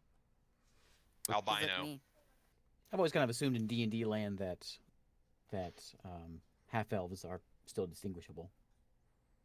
Yeah, Maybe not. I mean, you can But- tell a half elf has a sort of. You can tell by the bone structure of the face that they probably have some elf blood in there. The ears, obviously, a giveaway. But, I mean, you could probably pass for human if you cover the ears. It's I mean, someone's as long going as to be he's like flying the right flag and singing the right songs, like the people in the Brecken Empire are probably going to look at him funny just because you one of them elven boys, aren't you? But you one of them, like, We're you got a little bit of L in you there, boy. We're the worst kind of party to be walking through the Brecken Empire. No Yep. humans at all. you sure are. All right, But hey, so we just walked through Wayfield without any incidents, so. yeah, without much of an incident at all, you guys get Yes. through. About towards the end of the second day is when you would, from Wayfield, is when you would reach Nula. Are you going straight into Nula, or are you going to just bounce all the way around it? I just told him that to throw him off. But yeah, we're just whatever the quickest we're way gonna to. head into the wilds and go around it. Okay. All right, so you're not even going to stop in Nula then? Nope. Okay, Having a Screw reason that to. town. it's up to you. I know Beak reason loves that unless Ooh la zoo. la. Unless we're I just know looking for a ruckus. Beak will cause trouble by freeing more animals if we go there. Yeah. Yes, you will. And with the tensions the way they are, that could be really bad. All right, so if you do that, It's okay, I'll just tell them the dwarves maybe do it. That'd be great. I'll just nod. Yep. probably take you the better part of a week to get to Dafford from there. It is pretty thick jungle, and it goes uphill. Dafford is actually a mountain town around that lake there. So you guys start heading out around the probably the third or fourth day. You're walking along, and what's everyone's passive perception? About Uh, as good as my insight. 15. Perception. 14. I believe is a 14. Yeah, mine's a 10. Mine's a 15 passive perception. Yep, perception is a 14. 15? Yeah, what was was the anyone higher weather, than Isaac? 15? Let me Check the and weather for Melmore. me, Beak. What was yours, Seraph? 15. 15. Okay. Yeah, how's the weather? I cast what's called Druidcraft Yeah. Okay. On which day? every day. Gives you a forecast. Every day. First couple Cantrip. days, it's pretty clear skies. The day we're on now. That's what I care about. It is the day you're on now, it's starting to cloud up. Tomorrow's probably going to rain. I got you, dog, in the chat.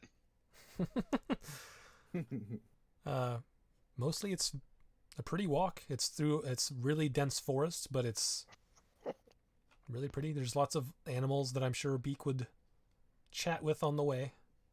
Yeah. Yeah, nothing happens in a week, MREPs. We just kind of I imagine Beak travel like a lot. what's the Disney movie where she sings to all the birds and stuff? Snow White. That's Beak. Whistling along with them. Yeah, they just come in and they fly in all the time. I never see animals when I like hike and I'm like, oh, there's a squirrel, but it's never like, oh, the squirrel walked up to me and I was like, hey, buddy. So yeah, on that third or fourth day, Melmore and Seraph, you guys, something is weird.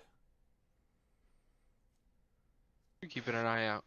So something's weird, and we're still like in the dense wooded area, or we're okay. So if you're keeping an eye out, go ahead and make an active perception check. Yeah, I'm making it. I'm not keeping an eye out. Balls. Wait, you want me to do it too? Melmore's keep an eye out. gonna keep What's an eye your out from passive here perception? out because Mine's 14. So you wouldn't. I mean, that 15 was the threshold okay. to know that something is up.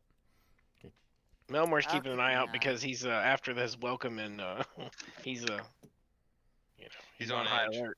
He's on high alert. So yeah. So this is just to let everyone know. This is how I've decided to do passive perception.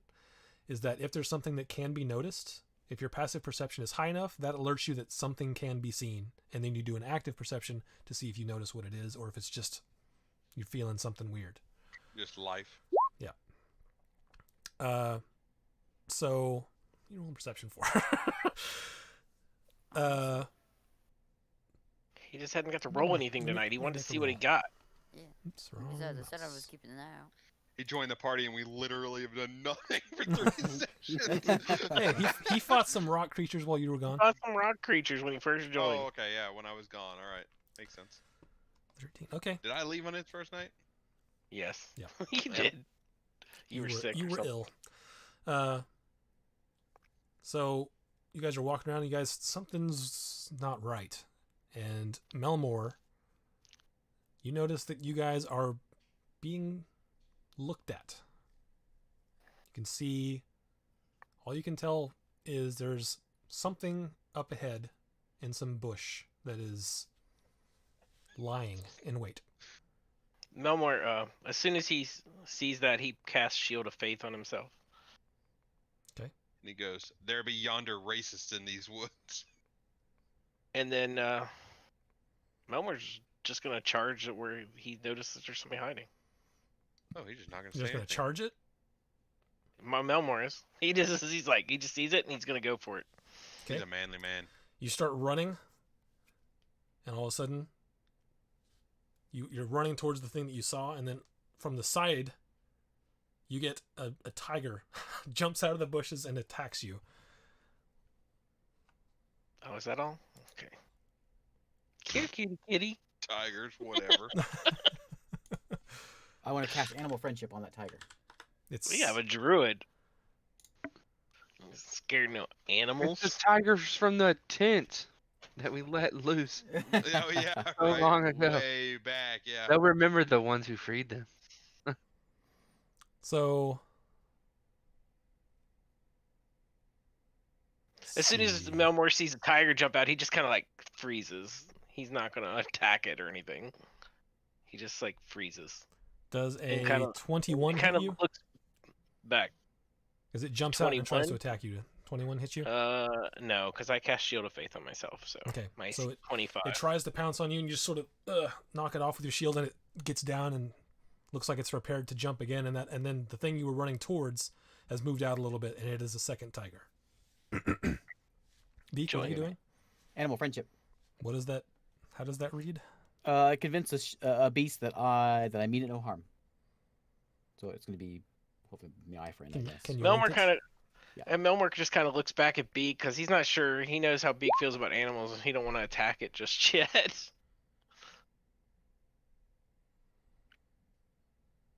Make it your best friend. I'm hoping just to get its attention and then calm it down. Is it have Really, an I guess intelligence of 4 I'll or cast higher, that, but Isaac? mostly I'm trying to get the animal handling in there to get its attention and then calm him down. Okay, so it has to Right. make a wisdom. There's two. Can you cast it on just one or two? Just one. Okay. Which one are you casting it on? The that first one. jumped out? That's just Okay. that's the one I saw. Yeah, that's when I cast it. And it has to make a wisdom save. What's your spell DC? 15. Then as soon as I can, I'll cast it on the other one. It rolled a 14, so it fails. Okay. Then I want Nice. to. I'm just going to calm it down. Okay. Who's a good kitty? Go ahead. And well, I'm gonna animal friendship. Then I'll try to. So you're gonna Calm cast it them on the down. other one? Yeah. Okay. The other one hasn't really moved. It's just watching to wait for a reaction. If that's the case, then it's not like making an aggressive attack. It's like crouched, ready to attack, but it's not. It's waiting to react rather than because their first tiger missed. So it's like Okay, well, animal. I will try to calm the first one then. okay. Make a let's see, Seraph and Beak make a perception check. 12.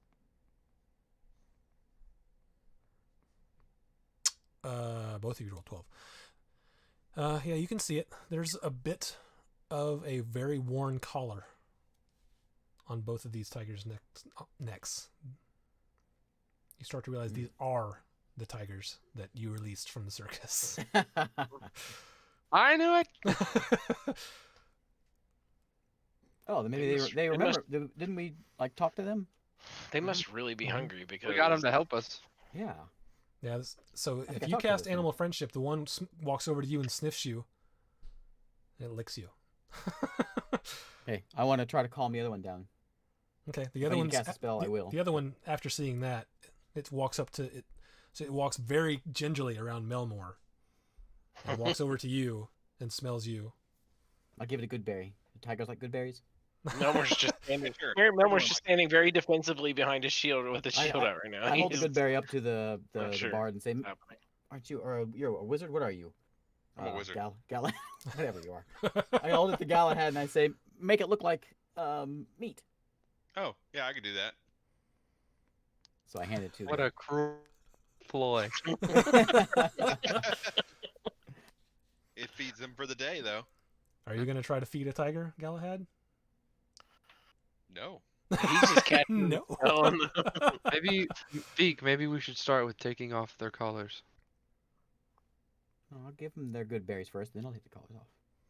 Yeah. Yeah, definitely. The collar's definitely coming off. The first one that licked you is eating the good berry, and the second one that came up to you, smelled you, is just sort of standing next to you, looking up at you. Did they look well fed? They look healthy. Yeah, I'll give that one a good berry and then I'll remove the collars. Make an animal handling check. Do they make I can any? use prestidigitation to make that good berry taste like meat. Is there any? Oh, I think you're right. Is there any sort of signs of abuse, recent abuse on these animals? Nothing other than the fact that under the collar, like the fur is a little worn. Humans. But I mean, For real. you can tell how worn these are. These are the same collars that they were wearing when you let them free. They just haven't been able to get them off. Yeah, with an animal handling check of 19, they sort of resist it a little bit at first because they don't know what you're doing, but eventually you are able to get the collars off. I will cast Speak with Animals. It's a ritual. 10 minutes. So they won't stay around here. Then I will ask them, "Hello, tiger." And Hello, tiger giant he, bird. What are you doing out here? This is where we live now. Oh, is there more of? Was it just 2 of them? There's one male and female. You gonna go look? Yeah. Make No, a I perception won't check. actively look. Okay. I won't actively You look. want to look? He's over there on his hands and knees trying to get a look. Bow, tickle, bow, wow. See some tiger cubs come crawling out. Ooh, pet. Nice. I ask them if they're safe here. If anyone's hurting them. They're good. Much better than the circus. Thanks, by the way, for letting us out. I tell them you can come with us if you want. I have a good home for you. It's a long way. The first one that popped out, looks over at the second one, and looks back and you says, "If it's far away, we're not going to go. She's pregnant." Congratulations. Tickle, bow. It answers your question there, Sarah. I say, okay, if as long as you're safe, we'll be back through here. So change yeah, your you're mind. actually the first like 2 humanoids that they've seen since they've been here. They were looking for dinner, and all you did was make a friend.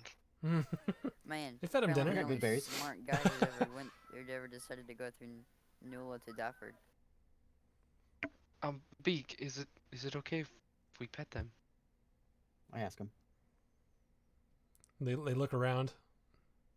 They're like, "We know that one." Looking at Seraph. Are these other ones okay?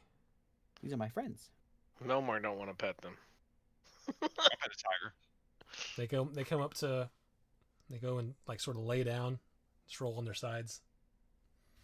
Ah, belly rubs. Yes. I'm just going. Good job." You I'll see go on Sheriff another having like tiger. the happiest moment of his life. He sort of It's a mouths depressing your hand. He doesn't bite down on it, but he just sort of. Yeah, he's a cat. Like, "Ah." They're not trying to hurt you, but it does kind of hurt from experience. He It's bites not down a as little sharp hard as a 'cause house blood cat in his though. Mouth It's freaks more out. They pressure. shake the legs up and the back and go. Big old claws. Big I'll old pet claws. a tiger. Clear's petting a tiger. All right. You have a lot of experience with tiger claws. You maybe just they're- waste a day here just playing with these tigers. And the campaign ends as they set up a new civilization in the woods, centered more around 2 concrete. tigers. Melmar could create 45 pounds of food and water for them. Dude, I gotta tell you, tiger claws wow. look pretty dang sharp. Yeah, the teeth are not as sharp as a house cat's, like as No. piercing, but the claws are. Yes, they are. They don't ever pull. They don't ever pull the claws out when they're playing with you though. They just the pads. We know we have cats. Yeah. Well, Unless thanks a to your cat wants to be animal a jerk. handling check is why. I'm My cat telling you. claws. He's no joke. All right, Okay. they're pretty content for the day. They've got a good meal. Good berries. Got some that belly tasted rubs. Like meat. There's some Before meaty berries. Melmar feels for, he don't want to get nowhere near the tigers, but he feels for Beak and his newfound friends there. So Give he that- casts create food and water. That's how you got to create food and water. Yes. I actually learned the spell before we started, just in case we needed food and water. It's funny I just had it. So, well, I'm going to cast it. So, Okay. on the ground, I'm going to summon 45 pounds of food and water. How does I that need to point last? out that Just until it Beak spoils? does or not is it- have worms. It's after 24 hours, it goes away. Okay. So, it Beak lasts doesn't have 24 worms? hours. Huh? Beak has worms. What? No, Beak does not have worms. Butt worms. Okay. Yeah, they I I got 10 minutes I for the tell- spell, I so tell- I'll spend that. I make sure Beak knows it only lasts for 24 hours, so they can use it until then. Nibble on some of it. They're pretty full from the good berry. They'll eat eventually, If you probably. eat the food, What? if you eat the food towards the end of the spell, and does it just disappear out of your stomach if it's not digested yet? Nope. I think it Magic says is weird. it doesn't disappear. It spoils if Oh. uneaten after 24 hours. So it stays. Imagine Oh, well, mid tigers bite. Oh, he's Yeah. eating that. Dang it. My magical corn dog! It says This is how it I says got the food is eaten. bland but nourishing, so it's not especially tasty. Well, I'll use prestidigitation to make it taste good. Well, there you go. Look at that. Make it taste like meat. Add some MSG to that fake food. All right, I guess we'll continue on our way. Yep, I'll spend 10 minutes more if we need. I'll cast another Speak with Animals if we have to. It's a ritual. Yeah, it's up to you how long you want to stay. We're just done. We're just stopping the campaign here. We're just gonna be tiger. You gonna be Tiger Tiger Stay- we'll Kings? stay for a little bit, but We're gonna live with the Tiger tigers. King. Bland like- but nourishing. playing with this tiger, I'm like, okay, we gotta go. Like English food, Holly. That's funny. All right. All right. So you leave the tigers behind. They watch you, and the tail just. They're laying there. Give you the tail swipe to the ground as like, wait, where'd my belly scrubs go? Mushy Uh, peas. As you guys move along, later on in the day, your spider senses go off again, Melmore and Seraph. If you would like to make an active perception check on those feelings, you can. Are we This is day 4. 17?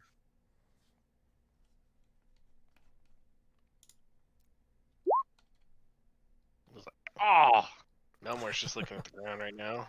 He's just like, yeah, I kind of felt it, but not feeling it.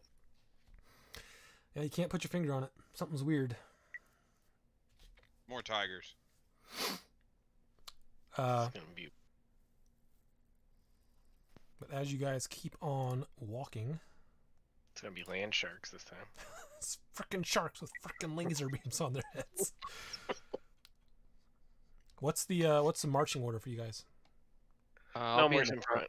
Oh, with- okay. I'll Melmore's be right in the front with We can the- both be We in walk front. like a blob. We're not lining up to go to lunch in elementary school. We're just I'd say- You don't have I'd to be say single Seraph and file. I I are just want to know walking- where you are. Say Seraph and I are walking in the front, kind of like Yeah. side by side, because we have the highest wisdom perception or whatever. let's say yesterday was day 3. Now it's day 4, right? And it's This is What day later did we that's it's probably It's day 4. later the This is same later day. that same day that you met the tigers. day 4. Okay. We're on I day don't know how 4, and D&D we're at D&D What's the days The work. Tigers were down at like Typhil or something like that, right? Yep. They've gone a long way. It's been weeks, months. But they found a more hospitable environment for them rather than plains. All right, so you guys, as you're walking, you can't quite put your finger on what it is that's going on. And Something as you're weird's walking going on, up, Seraph is going to get something happen to him. Seraph dies. a boulder falls on your head, and you just get crushed. You're dead. Telethander yourself. Actually, so is Melmore. So let's see, 12.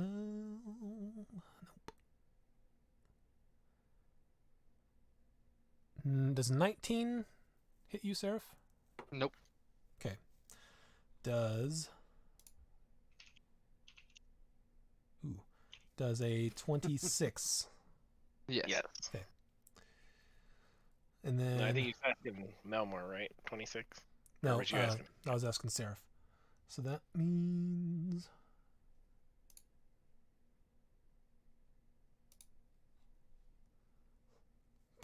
those are garbage rolls. You mark down 7 points of bludgeoning damage, and then I'll tell you what's happening in just a second. If it's a projectile, I will use deflect missiles. It is not a projectile. Okay, just making sure. And how much damage did I take? 7. And Melmore, I don't think either of these are going to hit you. 22. No, that didn't hit my normal 'Kay. AC. I was checking to see how long Shield of Faith lasts if I still have it up. How long were we there? This would have been 20 probably minutes. 2 to 3 Oh, hours later. It's over. I would have to cast it again. I haven't yet, so no. But that didn't hit me.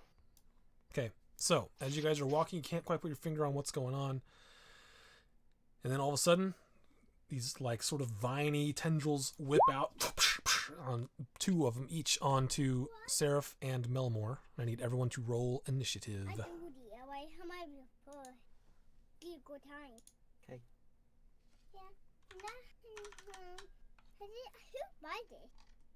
Mommy did. No more roll initiative. So. Bye. Bye-bye. Bye bye. If my guy was targetable, my initiative would have went in your turn order, but it's not, so it wasn't. That's fine. Okay.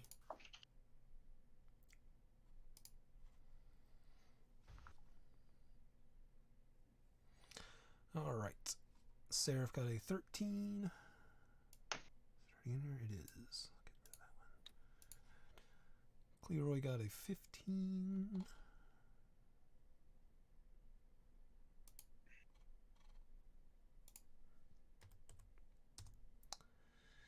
Melmore got a 4. Initiative. Gotta hit the button. Man, we're just Pete really got a killing. 5, man.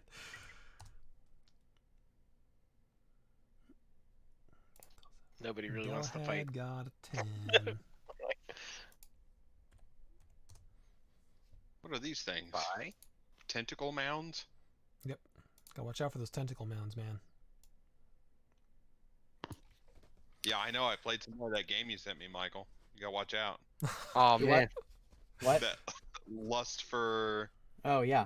Yeah, I played some more of it. I played it for like an hour the other day. Me and my friends they were watching me play it. It was. It gets worse in quality the further I go. I feel like. really? I don't know. It's not very scary either. All right. Cleroy, you were up first. Alright, so we're being attacked by someone? Yeah. You just saw 2. There's like sort of. As you're walking through, there's a lot of like leaves and stuff on the ground. Just like looks like compost. The compost layer. And then there's 2 slightly larger mounds that have sort of popped up, and tentacles are sort of flying out of them and attacking your party mates. How interesting. Pieces of stuff is attacking my friends. We're your I'll get best up when he's friends. there, Yeah. I'll get up over to him. I'm gonna go with the good old 1-2. All right. So I think you get With my flame tongue. advantage. You gotta say the activation. Yeah, you gotta use a bonus action to activate it. I think you get advantage on these because they have not gone in combat yet. I believe is how your class works. Yeah, it is. Okay. Assassin. Alright, I'm using my bonus action. Say I have the power, Nice. and I'm going to use it. 21 definitely hits. Alright. So you get sneak attack plus flame tongue plus normal. What are these that are attacking us? You don't know for sure. Plants. Some kind of planty type thing. That's the sneak attack. A lot Alright, of ones. so 1 plus 12. Man, those are. Why does his flame tongue only have a +4 to hit? Does flame tongue affect hit? I thought it only gave you extra damage if you do hit. Yeah, I'm just saying. I would think that I have a +7 to my attack. Oh, and that's yeah, plus it's- 7. It should be probably higher than that. I don't know. I have to look at it. Alright. I did my sneak attack. Now I need to figure out how to use Just my flame Click tongue. where it says. Oh, you did it already. Never mind. So That's flame right. tongue Oh, I is only give you- 2d6 more. So it's probably 3d6 total. Yeah, it already did 1. I think. No, it's rolling. Oh, it's because it's not counting it as a finesse weapon. Is it a finesse weapon? Yeah, because flame tongue can be put on any sword, so he would have had it put on a finesse weapon for you. Ignore that. Yeah, it's supposed to be a short sword, so. I need to So, edit this. so we'll have to fix that. But roll your short sword is 1d6, right? Just a Mm. regular short sword. Yeah, my- D6 plus strength. Okay, so d6 plus Or your dex. dexterity. I guess. So roll 3d6, and then add your dexterity, and that will be. That's what he full rolled. damage. He rolled 11. Oh, there it goes again. There we go. So 17. So 12 was the sneak attack, and then plus 13 plus your dex is 17, or is it 18? And What's dex your is dex? +4. Okay, so 17 plus 12, 29. Is that right? Ouch. Wow. That's a lot of damage. How many times can So- he turn the sword on and off a day? I think it just stays on, I believe, until you deactivated it. So you can't put it out and it's just on for the rest of the day. You have to hold it out in front of Careful you putting like that this. thing away. every- yeah. So, let's see. And then you just say a command word and it turns on, and you say a command word, it goes off. Yeah, How I it believe works. that's how it works. So you do Yeah, you the gotta physical double tap damage of. Let's see. Push a button on the handle. Yeah. on the hilt. Okay, so that is 12 plus 8, 20.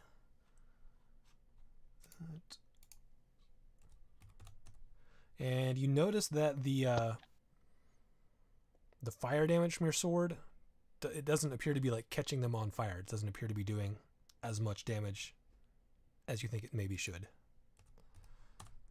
All right. Dang. Is that your turn? Yeah, I can only bonus action. Yep, because you turned your sword on. You have a little bit of movement left, or you have a lot of movement left if you want to try to move. I don't have my fancy footwork, so I'll just get carried. All right. Seraph. I will pop on the one I'm closest to. Pop, pop. First attack is a 9. That does not hit. Second attack with the quarterstaff, Ooh, fancy golden dice. 24. does Is hit. that golden? And You we'll see it? take, ooh, there we go, His dice 12 bludgeoning damage. Very nice. And I'll spend a key point to flurry of blows. 'Kay. First attack. 16. 16 does hit. That does 8 radiant damage. And then next one is 11. 11 does not hit. And I will end my turn there. Okay, Galahad. I'm gonna go to there, and I'm gonna shoot some lightning across him. Okay.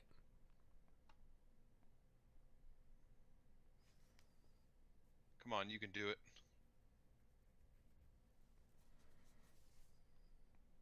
Hey, that's pretty good. So what's We the... see that there's. Do we see that there's 2 or only 1 that we've seen? Now you see both of them, because one of them hit you and one of them hit Seraph. What are Okay. they exactly? Are they actually big mounds with tentacles sticking out of the front of them? Pretty much.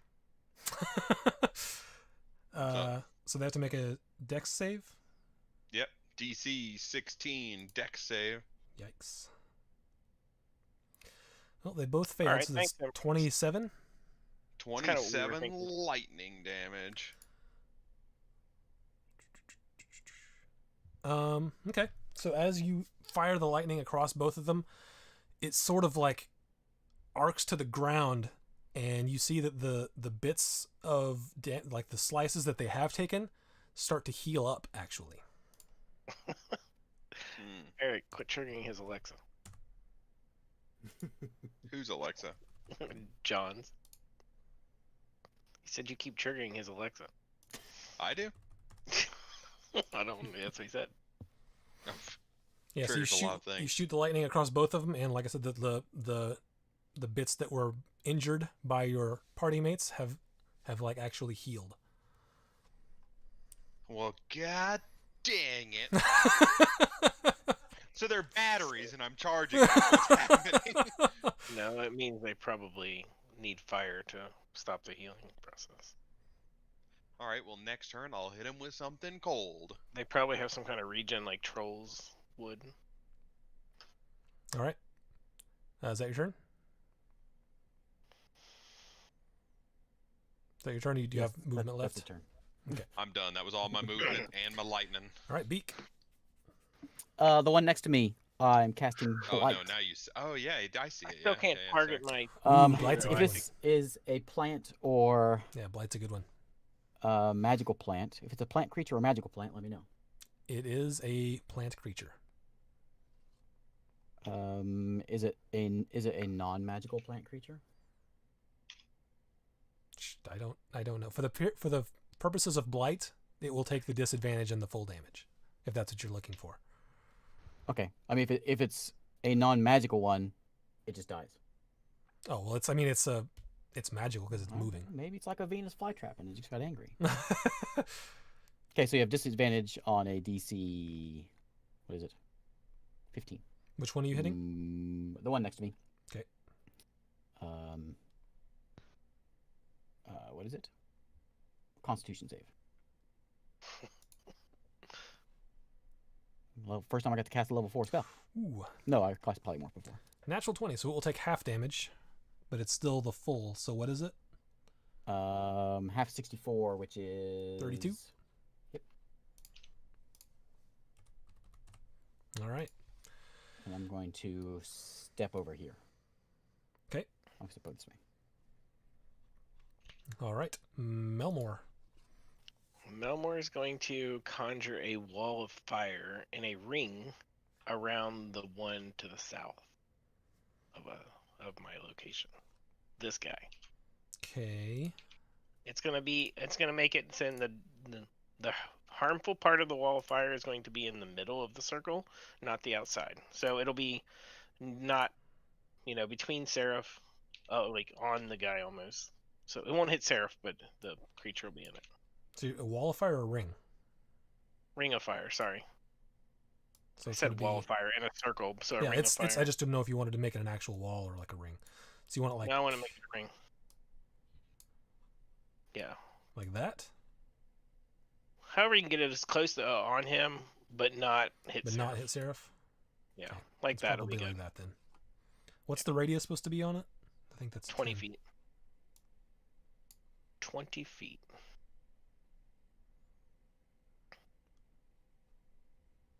Okay, that's good enough. We'll leave it like that. I love that spell right there. effect, though.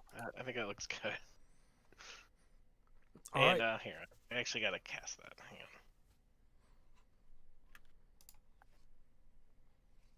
So he needs to make a dexterity saving throw. So he'll either take 12 or 24 points of damage. He failed to save, but as you see it burn into him, it looks as though it is not doing as much damage as you would hope. You should have known that from the flame tongue not doing any damage. So it's... You said 24 was the full amount? Yeah. Okay.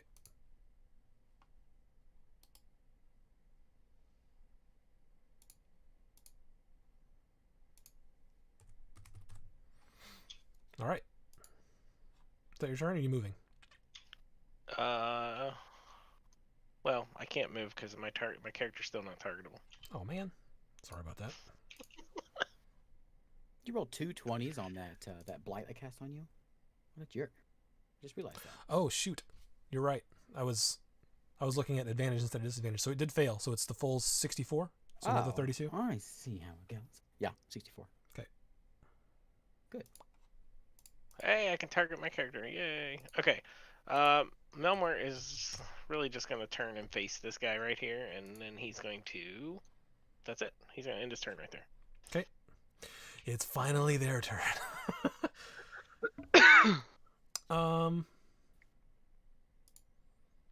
Start with this one. It does not like that you hit that thing, that you hit it so hard. It does not like blight at all, so it's going to take its attacks on beak.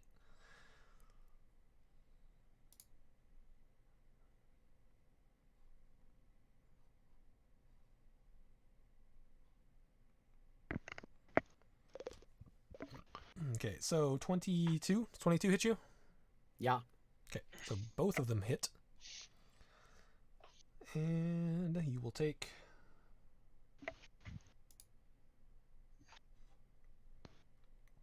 29 points of bludgeoning damage. Hmm.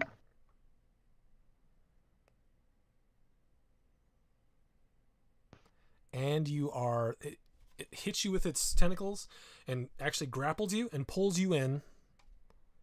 And you are now engulfed within it. So you guys see Beak just get latched up and pulled into this mound. And you can no longer see Beak. No, the spiders. So you are now, Beak, you are blinded, restrained, and unable to breathe. Breathing's for chumps. This one is going to hit Seraph because it's the closest one. Does it have disadvantage because it's swinging through a firewall? Oh yeah, it's actually going to move out of that first. I forgot it was in a firewall. So it's going to move.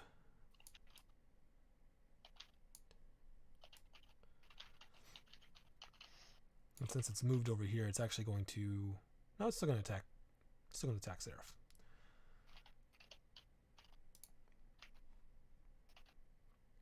Oof. Don't think it hits you. 18 does not hit you, right? Nope. Yep, so just with both of the tentacles, and you manage to dodge both of them. And that is his turn. Cleroy, you are up.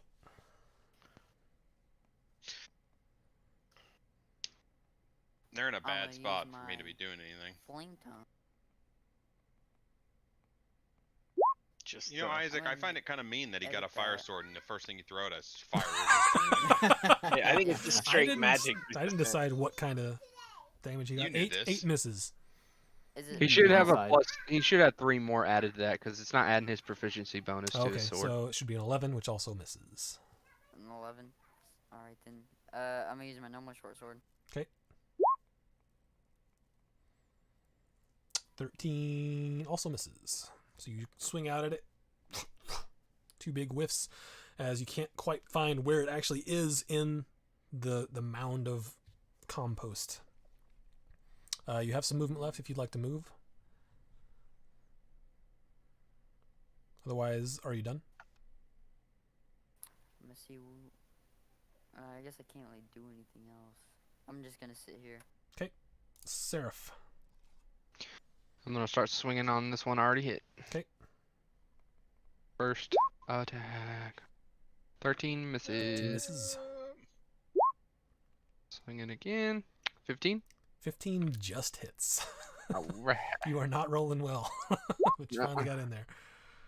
9 bludgeoning damage on the first one, All right. and then So- I will, or on the second one, Sort of feel it and then impact the dirt.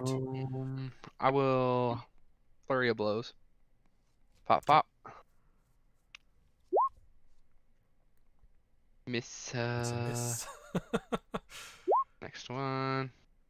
Miss. Unfortunate rolls, as you also just can't seem to find where in this big pile of crap the actual sweet spot is. Are you moving? Sweet spot in this pile of crap. Yep. Yeah, that'll be it. I'll stay. All right. Galahad. Well, no lightning bolt. I'm sad. Taste my lightning. Yeah, they did taste my lightning and it healed them up. They liked it. Magic missiles. Which one? The one right in, well, the one back here, or either one. It doesn't matter. It never misses. So I know. I need to know who's getting the damage. I'm putting all 3 of them on this one next to me. Okay.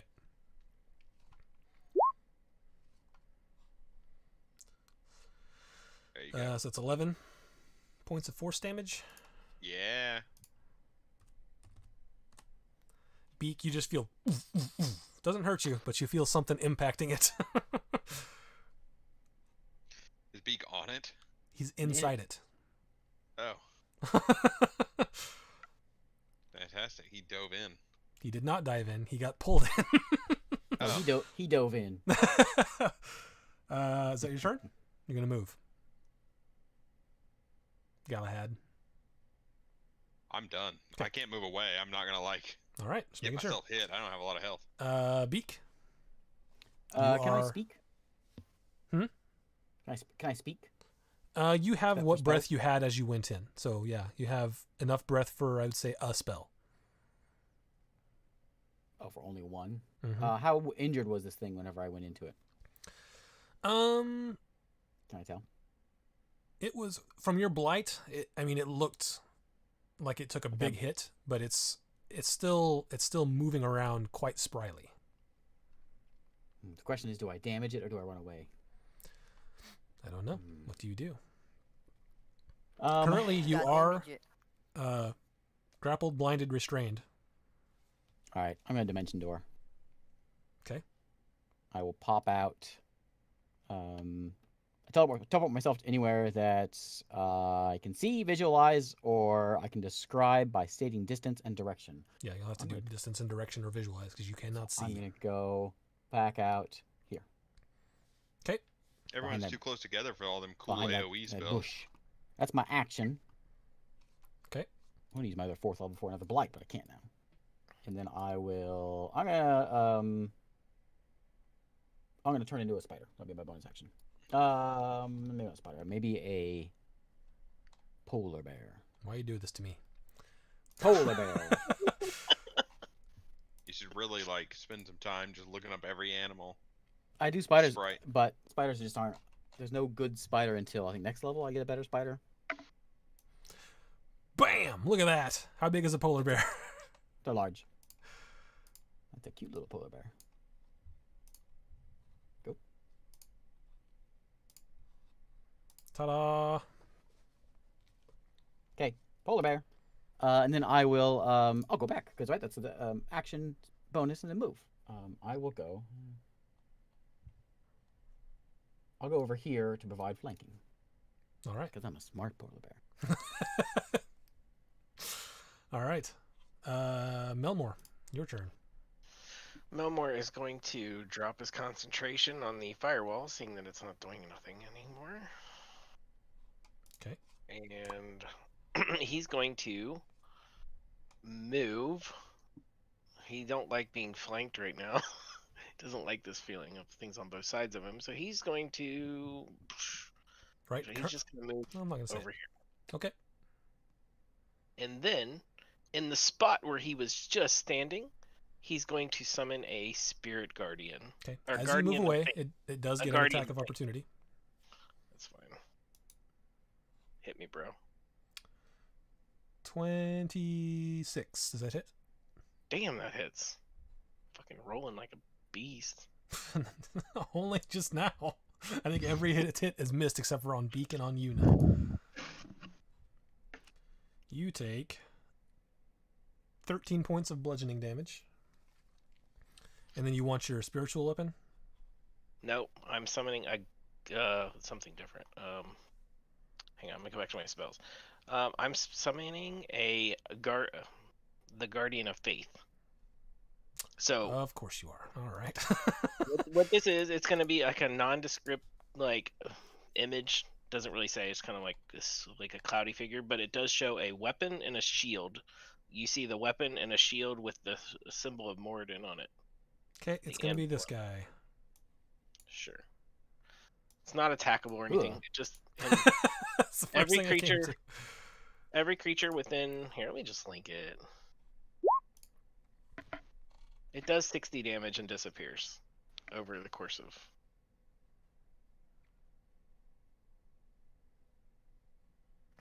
Any creature hostile to you that moves.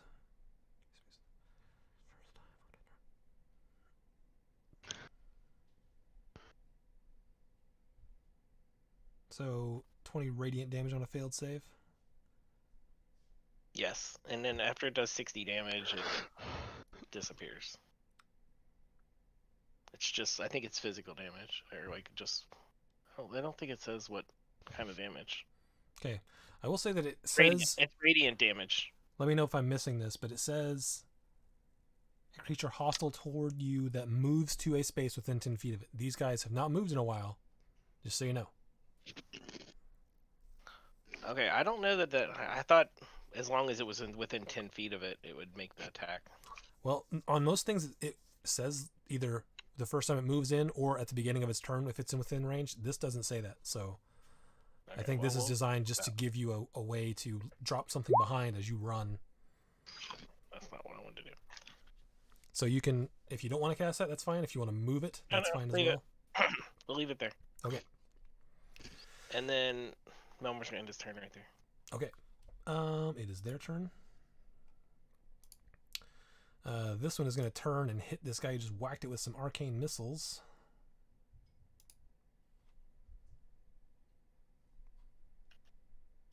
Doesn't it know I just helped him out like 2 turns ago? That's why it didn't attack you the first turn. Does... Yes. Does 15 hit you? One sec. Shield. Shield! No, it doesn't. Okay. Does 22? Well, yeah. Okay. So one of the tentacles comes out, and as it looks like it's about to hit you, you throw up the shield, and it just sort of reflects off of the arcane invocation. The second one, however, comes in and does make contact, and you will take 15 points of bludgeoning damage. Rough. This one is going to let's see, who's he 29. going to attack. I ain't nothing.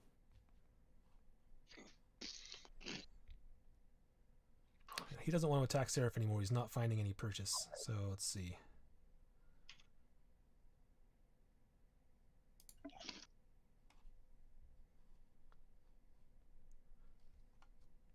If it ever rolls, I will tell you who he's attacking.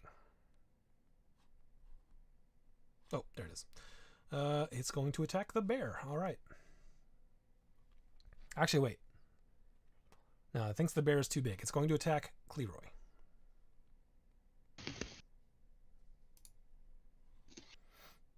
What do I have to attack the rogue for? Because it can't hit Seraph and the bear is too big. Does a 19 hit you? Yes. Okay. So it swings out. Two vines swing out in your direction. And you will take...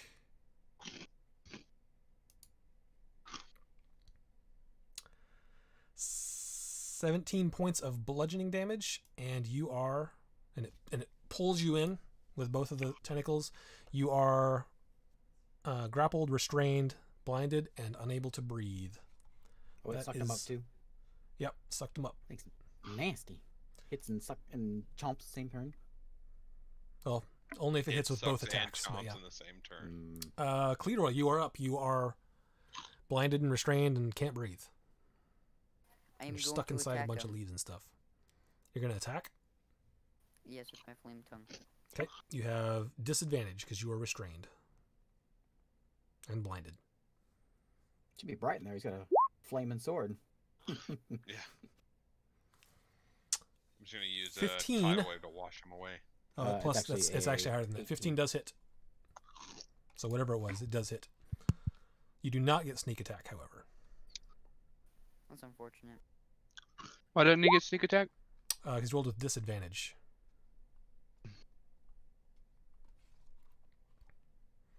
Just roll Okay. roll 3d6. The first one will be the actual sword, and the second two will be the fire. So roll just 3d6. All right, so 7 slashing, I think, whatever it is, and then fire 4 fire, which does not do full damage. All right, that is your action. You have a bonus action And- left. Yeah, I'm using my bonus.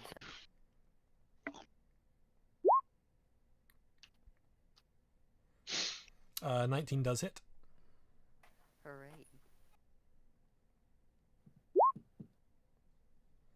7 more. All right. And that's your turn because you can't move. Seraph, you're up. Gonna start swinging on him. I got advantage because polar bear, right? Yep. You are flanking with the large polar bear. 25. Definitely hits. People in the chat are complaining about your mukbang, Joe.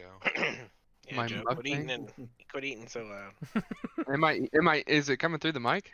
Yeah, it's crunchy. Oh, my bad. I'll stop. It sound like Isaac. That's my fault. I didn't God realize it was dang, coming from the Isaac, mic. when we're playing Dota. Oh my god. Gotta eat fast, Like man. he's Dude, like- Eric, you can't say anything, man. Every time Yeah. you eat, it's like, Nom, Jesus. nom, nom. You actually say om Dude. nom nom when you eat. Nom, nom, nom. Dude, you when you eat it's slurpy. It's like sloppy sound and everything you eat. I was- Yeah, Isaac was eating one time, and I was live streaming, and the person was like, "If he's gonna eat that loud, at least he can tell us what he's eating." And I go, "Isaac, what are you eating? Bread." Just a plain slice of white bread. I eat with gusto. All right, 6 points of bludgeoning damage as 6 you damage on the find. first You one. finally find the sweet spot. Second attack. 19. 19 hits. That will do 11 bludgeoning damage. All right. You keep. And you I find it will- now. You found it. It's in there. Spend a key point. Flurry of blows. Who's like 15. really hurt 15 on our just team hits. right now? Good. 15 hit. I'm a half, but I'm a polar bear, so I'm good now. 7 damage. Okay. And I'll spend a key point to stunning strike on that one. All right. What's the? Is it con save? Yes. Of what? What's your spell DC? I think it's 16. Let's see. Where is it? Well, I bet it's not. Not lower than 10. So he is stunned. It's 16. So he is stunned, and I'll hit him one more time. 25. And 10 more damage. All right. Oh, in my You turn there. Are able to finally connect with what you've been looking for this whole time. Galahad. I'm gonna hit him with a tidal wave. How's it gonna? Just like that. Got Does it? it sweep towards this way? No, it just like crashes onto them. Okay. It won't. It's not how you think. It doesn't like rise up and then come across like you would think a tidal wave would do. It just kind of like poof. Okay. Go for it. Pushes them. What is the 16 dex. 16 dex? Cleroy, make a dexterity saving throw with disadvantage, please. You're inside of it, right? When he Yep, but takes the But damage. it's an AoE thing, so. And it's bludgeoning. Let's get ready. He's like for covered in this. mud. I'm just washing the mud off of it. Is that right, dexterity? At disadvantage. See, what's going to happen is we're going to get to the middle of this, and it's going to be 2 water benders. You have Yeah. evasion, David, Yeah, just Yeah. like in the show. so you take nothing. Evasion, I think, has to be from things you can see. If I'm not mistaken. Let's see. No, I got like the sixth sense, where I can just sense whenever something's happening. I can Yeah, you can sense use the this danger. as this tidal wave comes in. Yeah. It's like, I know what's coming. When you are subjected to make an effect that allows you to make a dexterity saving throw to take only half damage, you instead take no damage. If you succeed a saving throw, and only half damage if you fail. Wow, I read that wrong. Yeah, you don't have to see it. You just Okay. if you have to make the save. Oh, you seeing can- thing is uncanny dodge. He's got them roguelike reflexes. Okay, so yeah, you take no damage somehow, rolling around underneath all the leaves. They both failed their saves, so that's 18 bludgeoning damage to each. Yeah. And they're prone.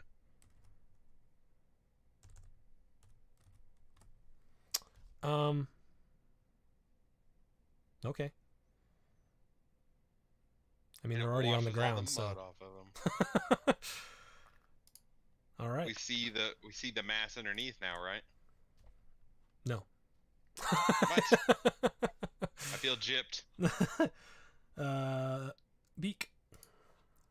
I will bite a couple times at advantage.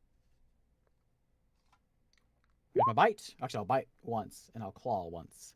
Okay. That's a 22. 22 hits.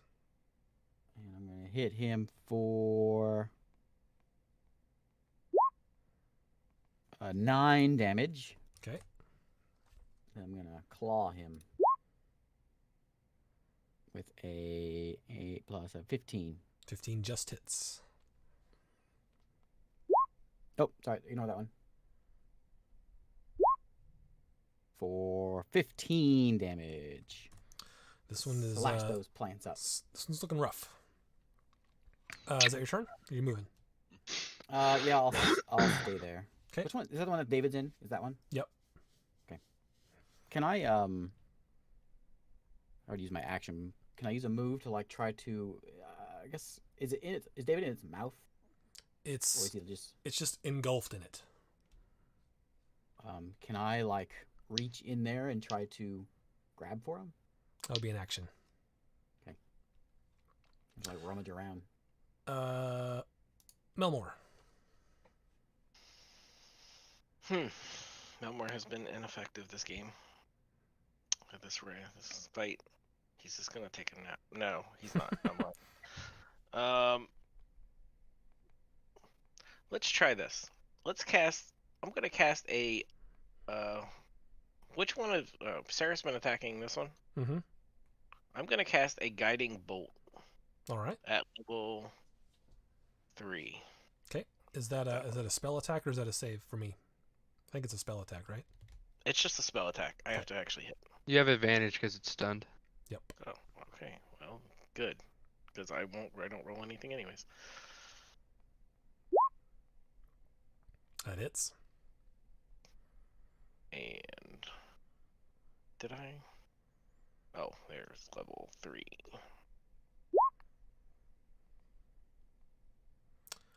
So it's a 19. I don't know. Yeah, looks like 19. 19 points of radiant damage as you see it sort of burns through. It's starting to seize up and not move in a regular looking range of motion. It's looking real rough. Melmore is going to move. No, he's just gonna stay right here. That's Okay. it. Melmore's done. All right, it's their turn. This one is going to try to hit the guy that's dropping waves and stuff on it. Is it actually connected with it? Goodbye, wizard. Nice knowing you.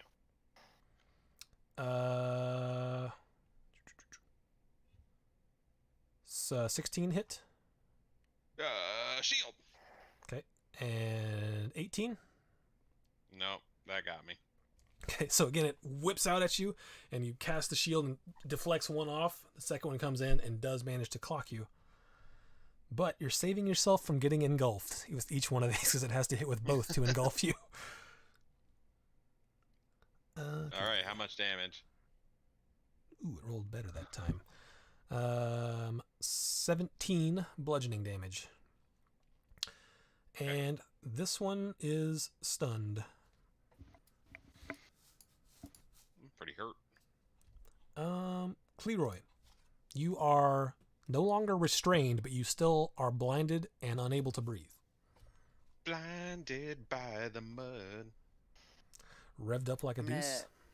Yeah, revved up like a deuce. Alright, I'm gonna go and make my 2 attacks. Because there's poopy in the mud. There you go. You are rolling at disadvantage, so that still Is he hits because it's disadvantaged? not. Is he disadvantaged still? Oh, because He's still blinded. He could move out. He's not restrained any longer, but he's choosing to attack from within Oh, the you can pile get- of goo. He can just use his move to get out of it. Yeah, he's no longer restrained because Oh. it's stunned. Oh, then yeah, I'll just move out. That's why I said Yeah, you are no longer restrained. You are still blinded and can't breathe. I thought he was still like in his plant belly. Alright then. Do I I guess I still have disadvantage. Alright, well, You don't if you move. I don't. If you move out of it, Oh, you don't have it. well, it's too late now. I already have my flame tongue rolled. Alright, well, I mean, I still hit with the flame tongue, don't I? So 3d6. You just don't get sneak attack because you have disadvantage. Yep. So 3d6, and the first one will be your sword, and the second two will be fire. So 10 bludgeoning, and the other 3 are fire, but the 10 bludgeoning was enough.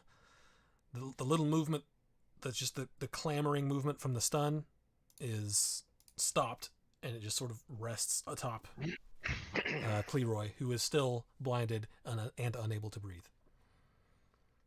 But that's your seeing action. You still have movement and bonus action. Yeah, well, as I said, I'm gonna move out. 'Kay. So I can breathe. And then I'm Just gonna like, use stab, my, stab, stab. Breathing's over. and then I'm gonna bonus action attack the other one. Where are you moving to? Oh, right there. Okay. Oh, right there. You want flanking? Flank, rogue.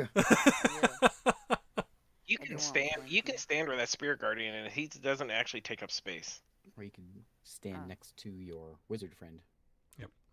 Yes, Right there. that'd be good. There you go. Alright. All right. So roll with advantage on your short sword. You only get sneak attack once around, though, right? But he hits, and he will get sneak attack because he didn't get it on the other one. So. Oh, right.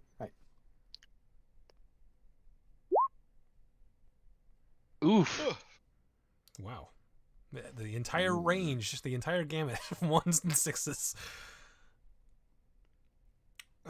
Okay, so 19 plus, roll your 1d6 for the short sword and add 4. Man. It says, okay, so 5. 24 points of damage. Pretty good. It's starting to move a lot slower and look not motion slower, but just its movements are starting to look more injured. Is that your turn? I'm just checking to see if I actually don't have fancy footwork. I doubt it. You don't. That's a swashbuckler thing. Alright then. Yeah. Seraph. I'm just gonna stay in there. You said we could stand in this spot, right? Can you? No more. Yeah, you can stand. Yeah, he's not actually corporeal. How do you say that word? It's like a spiritual weapon or Corporeal. whatever. that what it is? Corporeal. At least that's how I read it. Like he's in like he can't be It attacked. says the so, guardian like, occupies that space. oh, does Okay. it I didn't. Okay, I guess it does. I didn't think it did. But I guess it It would. just lays 'cause on the sword- ground so the that people sword can and the walk on top shield of it. are physical. So Okay. Can I just fly up a square? I'm gonna move over here. I'm going to because Melmore is a dwarf and he's pretty short. I'm going to use him as a catapult and jump off of his shoulder. And as I'm in the air, I'm gonna swipe and go to hit. Okay, make an acrobatics check to see if you make this. Thought it'd be good. Oh yeah, 18. looks Ooh. good too. All right. Elmore looks up like, huh? All Nani? right. Quarterstaff. 17. 17 hits. Ooh, 12. Ooh. It Dommage. is not looking good. Flying. I'll land and then I'll spin and hit him again with the quarterstaff. Yeah, you get him. Now you're just showing off. Spinning backhand punch. 22 hits. 22 for 11 more bludgeoning damage. And you lay into it, and it's 366. and the vines flop to the ground, and it stops moving. All we needed was Roundup, and we could have just won this fight right away. Well, I Beak did- used I Roundup, Yes, Roundup at the start. but then he got engulfed and couldn't use it again. I could have. It's either that or Dimension Door. You could have cast it from inside, I guess. Still would have worked.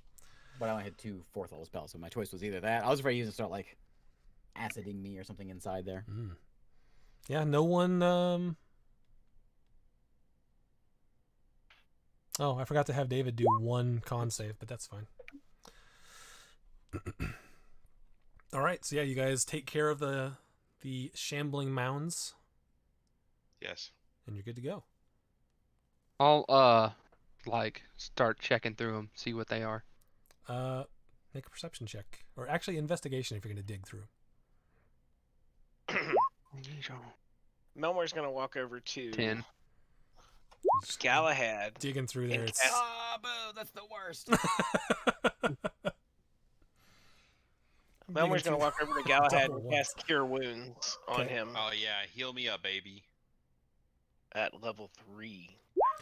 digging through. You can't really find much. Oh, Feels gross. snap! What a heal! Man, Wow. why can There I you heal go. like that? I rolled 2 1s. 28 You're good points to of go, heal. Gally. I'm back up 28. Yep. Pretty close to Yep. full. Come on, no 1s. Ah, another 1. Man, However, I'm over here. I suggest I I see the suggest doing. we I set start, up a oh, tower I and got it. rest though, because I have Man. expended most of my spells. We can set up a tower and rest on top of these mounds of goo. We can move away I from think these we should. mounds I of think we goo. should be okay. We can travel some more, and then by night we can rest. You probably got another hour or so travel Camera before is the sun being goes fickle down. tonight. If you want to Yeah, use we it. can, I still have heals. If we Yeah. need. All Still have right, good berries. continue. I still have my axe. Let's go. All right. continuing on the path. All right. As you press on, I press onward. Alright, look, it's Another- Ray's ribs. Raise ribs.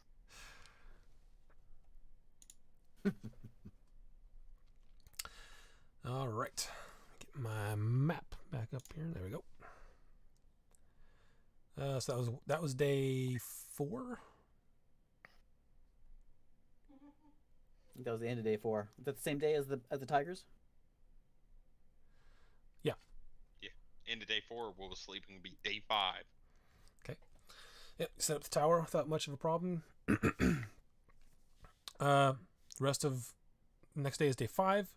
It's largely uphill at this point, so it does take a little longer going into the mountains. What But kind as of you- weather are we looking at? Yeah, you- tell me the weather. We It's got a starting weather to rain. forecast. It is starting to rain. Yes. As you come up to the top of the first hill there, you catch the road. I totally wanted to do the whole Lord of the Rings thing to Galahad. Can't you make this rain stop? You're a wizard. Did we get a rest? Is this the Not next that day? kind of wizard. Yeah, next day. So yeah, long rest for everyone. As you guys come up, sort of crest to the top of or close to the top of the mountain, you come across that road there that is on the way. And you can see, if you look down, you can see the lake. It's very pretty. The water is very clear. Think basically this like Lake Tahoe area. It's lots of, once you get up to this height, it's lots of conifers and Cannibals around waters. Donner Pass on the way.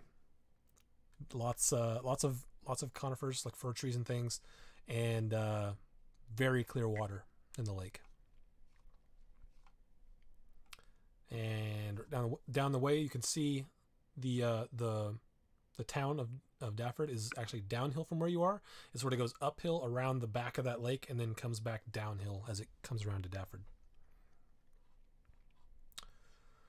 So you are within probably an hour of Dafford. Are you just going right in? Yeah, let's move in. Yes. See, he really can't get us with the weather because what we'll do is just summon a wizard tower and just wait it out. That's cool. No, not if you get those fancy magical weathers that you can get on Donjon sometimes. Remember the other day I had the ethereal wind that passed through walls? Yeah, that was weird. It was like, if it passed through walls, why doesn't it pass through me? It's like Oklahoma wind. Yeah.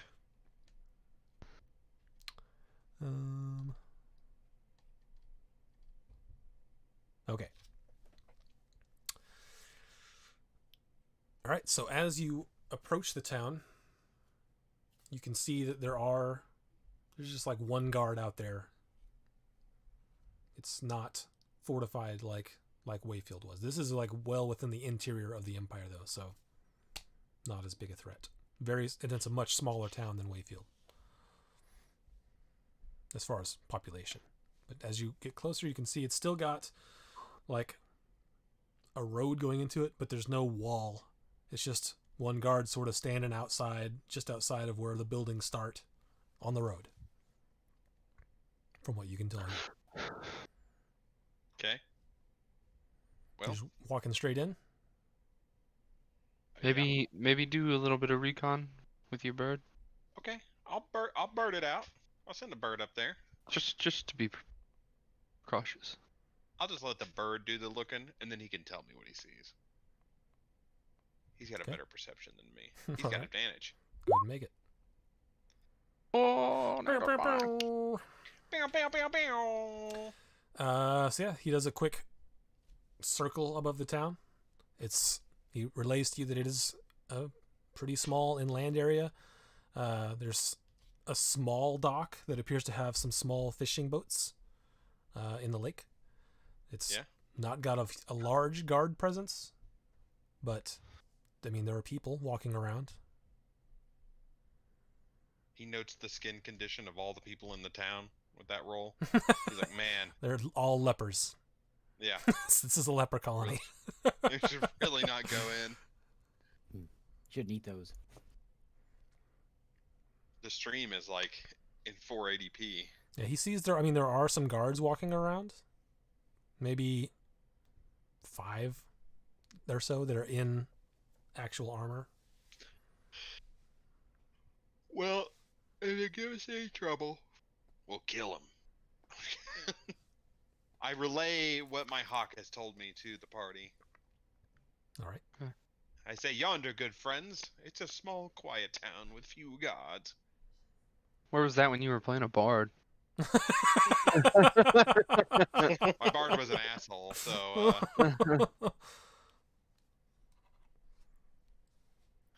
All right. What's Yeah, your let's move in. What's your plan? Hey, Okay. we're getting closer to where his bar died. We should resurrect him. we should bring him back, baby. I'll be like, oh no, spirit wasn't willing. It's a bummer. I'm the spirit. Let me in. All right. So you guys walk up to the guard there, like all the way in the road. As you walk up, he says, "Oh, who are you?" My name is. Who's the one that's talking here, boys? Is it Joe's the internet that's bad, or is it mine? It's both. Okay, sweet. I think it might be Discord. Could be. Well, Joe froze there that whole time he was talking. He's frozen right now, and then the stream's frozen too. Sweet.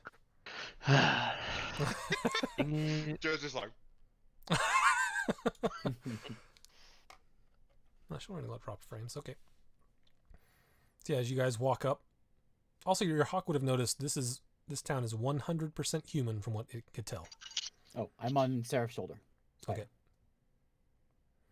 So as you walk okay, up, well, Hello. My name is Seraph. I don't recognize It's nice you. to meet you.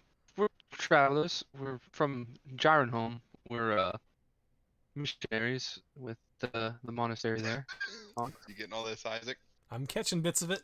They're missionaries. That's what you've just been advertised as. Dang it! I can see his face. He's just like, dang it! Oh, dang, son. Somebody else gonna have to take the lead on this one. I say, we're here. We're just traveling through. What's your business here? Oh, you know, We wouldn't know how to little pronounce the in town road. name.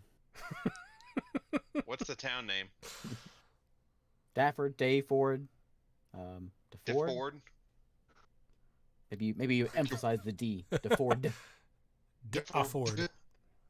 DeFord. Oh man, now Yeah. Eric's cutting out. Uh-oh. Oh no, I think it's a bad time. This He's is calm. we say this is the last thing we're doing for the night. I mean, we are almost at end time anyway, Mhm. so. Okay. Internet's cutting out. Yeah, we'll pick it up from there next week since we're having some technical issues. We'll pick it up there. You guys are just entering Dayford. Dafford. Dayford. Big D. Day 4. And four. you just I'm walked only up to the interested guard. in That's day where we'll stop. 9. Boo. Thanks for watching, everyone. Yep, thanks for checking it out. Later. We'll see you all next time. See Bye. ya. Bye. I'm excited. I have a thing of sourdough ready to bake. Oh man.